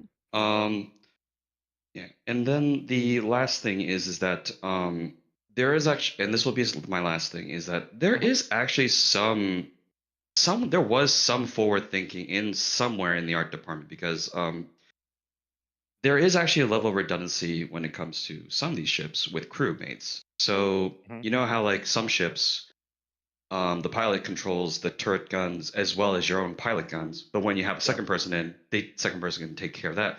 That means, so I think the Super Hornet is a great example. So one person, the back gunner, can get out and go repair the ship while the pilot is on standby, ready to go.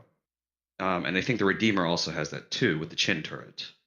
I will So say I don't like your example for one reason, which is that Uh. that insinuates that the pilot is going to leave me floating in space to go and fight whoever just rocked up.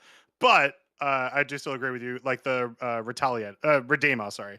I believe that's a thing, is you can have access to one of the turrets. But yeah, instead they could be running around inside and fixing things up. yeah. Yep. So you wouldn't lose too much capabilities, you Yeah. know, in combat or in a tough situation. So Yeah. I'd say like once they start doing the gold standarding and reworking, start thinking about like, you know, adding some redundancy for, especially for the military ships, which that's what they're made Mhm. for. Civilian ships, they don't have to think about it too much. So Yeah, and that might be some of the decisions that they're making on how many components and why and all that stuff, right? But we'll have to hear and learn more Mhm. about that as it gets closer. But All right, Warbot. Yep. Since we're coming Now, up bring in to crafting. yeah, for real. Now, since we're coming up to Yeah. about 10 minutes left, I can give us 2 more callers and we'll Yep. let you go so we can get to them. Yep. All right. Congrats Awesome. again. Thank you a lot. Thank you. Cheers, mate. Alrighty, John B. Hawkins. John B. Hawkins, how you doing? Good morning, y'all. Good morning. Howdy. Yeah, the engineering really excites me. I'm a Crucible Vulcan owner, Starfare. So Wow, this has none got of your me all- ships exist or work. I'm used to it being like that. Super. Since I might actually be thought of in the next 5 to 10 years. Yeah. Yep. But the guy who came up with the component idea, that was brilliant. I love that. I'm literally I had gonna pass another it along. idea. Yeah. I mean, he literally just they need to give him a ship package or something, just for that idea. I mean, Yeah. he it was just great. I was going to bring up that would work great with the sub component feature that was which the last caller I think hit on. They already have that in the game, so they could just expand that to break the component all the way down, which is great. I really wonder where the repair ship's going to fit with this engineering gameplay and the component repair. Are they going to repair through the hull, or are they going to have any special ability? No idea. That's a ship that, like I just said earlier, you don't want them to do anything with it right now. You want them to kind of figure out how all this stuff's going to work, because the Crucible, what's the biggest ship it can fit? Like a Hornet? Yeah, Hornet. Okay. Like, what are they going to make a Crucible XL that is like its own dry dock of some, like, how are we repairing bigger ships, or are we only going to go to space stations, or what? The Crucible has, I think, not AI, drones, I think, right? Maybe, or I don't know. Some ships have drones, so they're going to have to rethink some of this stuff as now that the game is like becoming more and more functional as it goes on, right? Yeah, well, the Crucible has drones. It's not talked about a lot, but if you look at one of the old ship episodes, whatever, I forgot what they called them, but it actually had a little like Pez dispenser up top for the barred drones. Yeah. And then of course, the Vulcan, the main feature are drones. And my point before, Treason, I always thought they could use a small drone to go inside the ship. If you go in the hangars, there's actually small drones that sit offside of the hangars the old hangars. I don't know if it's in the new hangar or not, but they were like door size, looked like you could just fly them right through a door. And I always thought they would be an option for repairing, larger components that you couldn't pull out of the ship. Yeah, I mean, we can repair the larger components, but the idea of replacing on the fly is the only thing that's really being taken away here, right? Because you can repair what you have, but the only way to swap them is to go to a station. Is not the end of It's funny is that we're pretty focused on it, but if you really think about it, it's not really the end of the world. Yeah, like it could be fine. It's just Yeah. we would like that extra, complexity in that. Yeah, if you were to give feedback to them, we would say, I like the idea of what's the ones and twos do, and I would love for you to bring it to the threes. Yeah. Yeah. Oh yeah, my goal in game is to be like the kind of junkyard on the out in the middle of nowhere, and I might acquire parts and all. So I was really looking forward to this this gameplay altogether. Yeah. But the I'm trying to think where I was going to go here with this. The size 3, yeah, like I said, the taking apart will work great, and Croncy's idea, mix and matching would be awesome. Both of them, they work well. The jumping over to the armor and all, I really like the idea. Right now, just giving us a separate armor health pool, kind of as a holdover. I'm kind of mixed on the bullet thing. It would be a little cheesy if you get shot through your canopy and someone just one shots you right through the thing. But then again, it'd be kind of interesting gameplay if you could get killed. It's not. Like, well, I look at I'm a Mech Warrior player, right? I used to play a lot of Mech Warrior, and if you were a really good shot, you would focus on the pilot, the cockpit, but you had to be a expert, shot, or just get really lucky to get those hits in. Yeah, I'll go to like my oldest videos ever, and yep, there it is. You used to be able in Arena Commander, it's gonna look terrible, but you used to be able in Arena Commander to just kill the pilot, and that was a cockpit shot. Yeah, like the ship's instant dead, because you could just cockpit people all the time. So it's super cheesy, I think, and yeah, I don't know. Also, I miss old Arena Commander. It was just so much better. It was so much better. It looks terrible. I'm really glad I never experienced it. It visually looks bad because it's 720p blown up onto a 1440p screen and then put on. Sure. But the it visually, like, the feel of it was much better. But all right, we're taking up too much of his time. Sorry, guys. Okay. Oh, no problem at all. The last part I would like to bring up is permissions. I think with the engineering gameplay, they really need to get permissions sorted out. If you have a one if you invite randos, you're on your hammerhead and you invite rando, you don't want to give a rando permission, at your engineering panels, which I think they need to kind of spread engineering panels out, maybe across the ship, have some stand-up ones that, of course, lock you into position when you access them, not drop you to the ground. But I think the main one should have a seat. But I'm a firm believer maybe they should have some scattered, around in the back of the ship. They're just stand-up terminals on the wall. But they really, with this gameplay coming in, they really need to work out the party and permission system a lot better than it currently is. Agreed.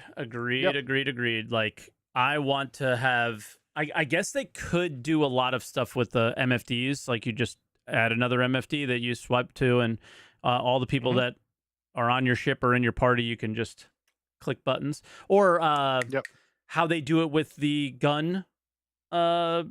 What were they calling them? The gun, like the assignments or whatever. Yeah, or the gun assignments. There was like 4 different assignments. You could just click people's names that they're allowed to touch this, and that. That would be cool. That'd be good. Yeah, that would be fine. Just some sort of, as long as we get sun, and that's what my concern is, especially early on. Is it's going to be, it's right now you take a risk bringing a rando on your ship anyway, but it really increases chance of sabotage, which is a type of gameplay. But I still think we need a way to manage it just like you would in real life, giving user permissions. Well, I could talk all day on engineering. I'm gonna drop off and let y'all take the next guy. So you all have a great one. And Odd Job, cheers, John. We appreciate it. Yeah, John, thank you so much. And Odd Job's coming up next, and he'll be our last one because we're coming up on that 2-hour mark. Yeah. Cheers, John. Catch up. Have a good day. Bye. All right, Odd Job, you're our last caller. What do you think of master modes? Don't actually answer. Let's get toxic. You there, Odd Job? Uh-oh. Have we lost Odd Job? Going once. No, I'm here. I'm here. We are here.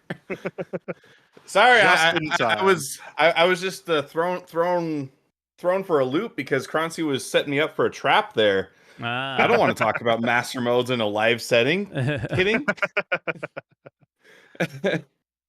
No, I actually have I have a list of things I wanted to talk about. Warbot mentioned being happy the Connie isn't being reworked yet. I'm happy that it's not being reworked because the longer that they take to get to that, the more time I have on stream to do the work for them. And that's been a major content thing for me, is doing the Connie rework. So yeah, take as long as you want with that one, CIG. One of the questions that I had watching the engineering ISC was they mentioned that the presets will be saved locally, which I assume means that it'll be saved on your hard drive. And so I wonder if that means that, like in Forza Horizon 5, right, you can share tunes for different cars. And will we be able to share those presets between different players? Because that could be really cool from a tuning perspective. I mean, you could send them the Probably. file. That's what I was going to say, because we can do that with your character, right? Yeah. If this is also being saved locally, I imagine it would be pretty much the same thing. Yeah, so I mean, like, you make a really sweet tune. It does super well. It's well optimized for the ship, and Mhm. you share that to your buddy, and now you both have an optimized tune. Yeah, just quickly on that, because we didn't mention the presets at all when we were talking True. about ISC. What an amazing immediate quality of life thing that they realized. Yes. So happy about that. Yep. Yes, because one of the big things that I was really worried about watching up through that point in the show was just having to click through every single thing, and then it's like, oh, well, you can do it as a single button. That's perfect. Yeah. For someone like me, I need it really simplified, and that is right up my alley. Yeah. Yeah.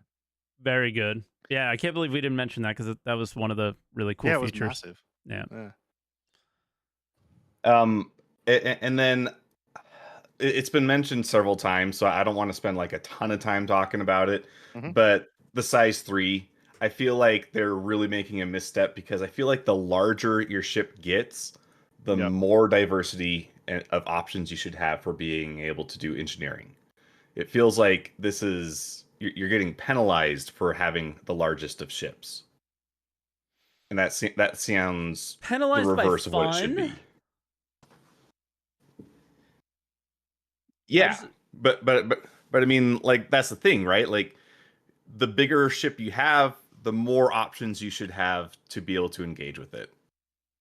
Yes. Yeah. Oh, I'm understanding it because of the bullshit size 3 components. Yeah. Gotcha. Yeah, it's like you step up from a mid-sized ship to a larger ship. All of a sudden, now you can't interact with your components, at least the way that they have it set up now.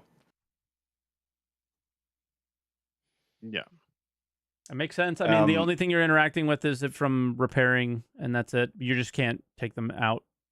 But those interactions are very hands-off for now anyway, right? But yeah, I see it. The other thing that I was thinking of is so my hope is with engineering is that explosions will be exceptionally rare. And the downside to this is that if explosions are exceptionally rare, we still have an economy of players where rather than take the 5-minute trip, they'll just backspace to speed it up, or they'll just log out and leave their ship where they were and just plan on coming back into the last place they landed. And so my concern is that that's going to result in a lot more clutter. Because if you go to like Ghost Hollow today, you'll find all kinds of derelict ships, and there's not currently a way to properly take care of those yet. And so this is another instance where I feel like CIG might be putting the cart before the horse a little bit. Well, they did the laws, and I mean, obviously Ghost Hollow doesn't matter, but laws about salvaging and tractor beaming ships out of the way. I feel like they're doing it, but they're not doing it from the game engine standpoint, is what you're saying, right? Yeah, just because it's like, I mean, yeah, we have these mechanisms in place, but they are not to a level of efficacy where clutter is not an issue. Yeah, I mean, we didn't do too many Eve examples today, so I'll give one. Whenever you blow up a ship, it's got 2 hours, and then it's gone. So if nobody salvages it in 2 hours, it just disappears, and that's what CIG should be doing. But yeah, yeah, and I mean, it's really simple. I mean, sure, it breaks the lore, but I gives mean, a shit. Exactly. It's a video game. Player experience is more important. Yeah. Yep. It's a game. Game should come first. Realism is a nice bonus.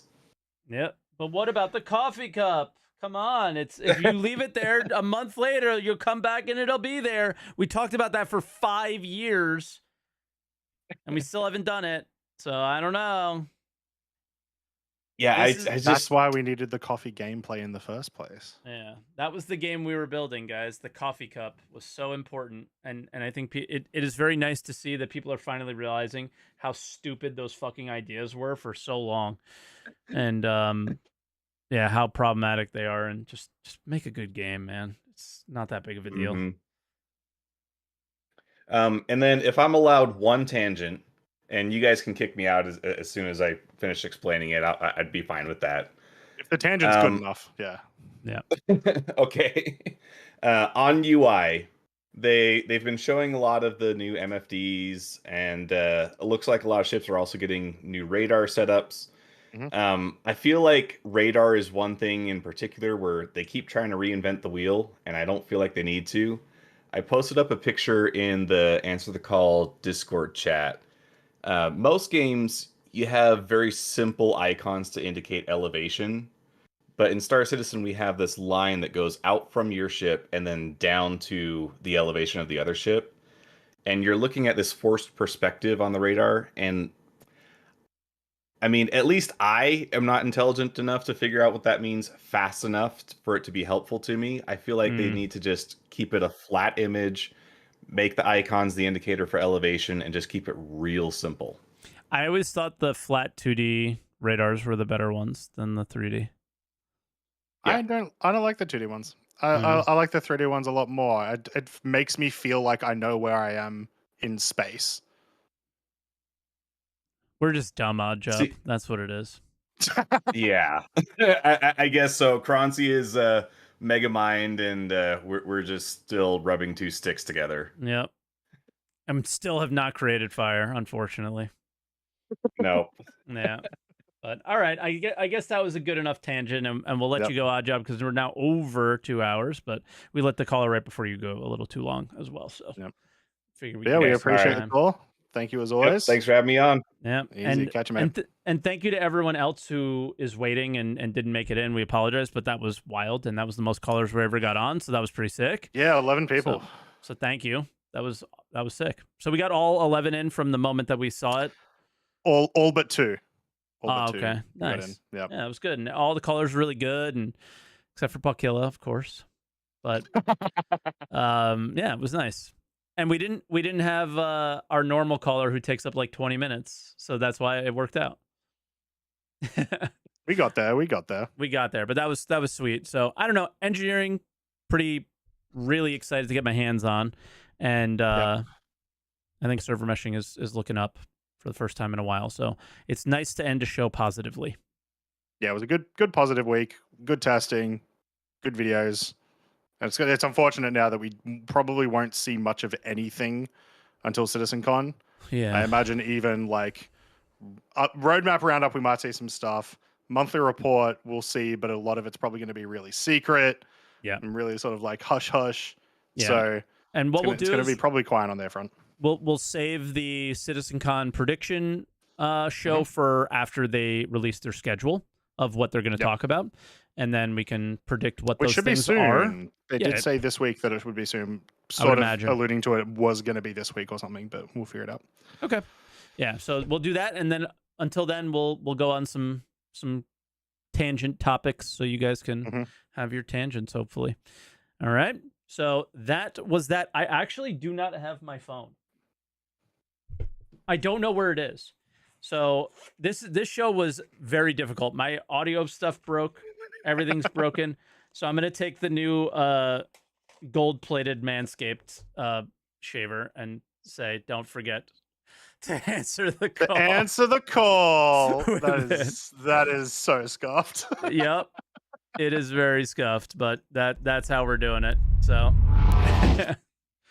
yeah, my dog might be eating it.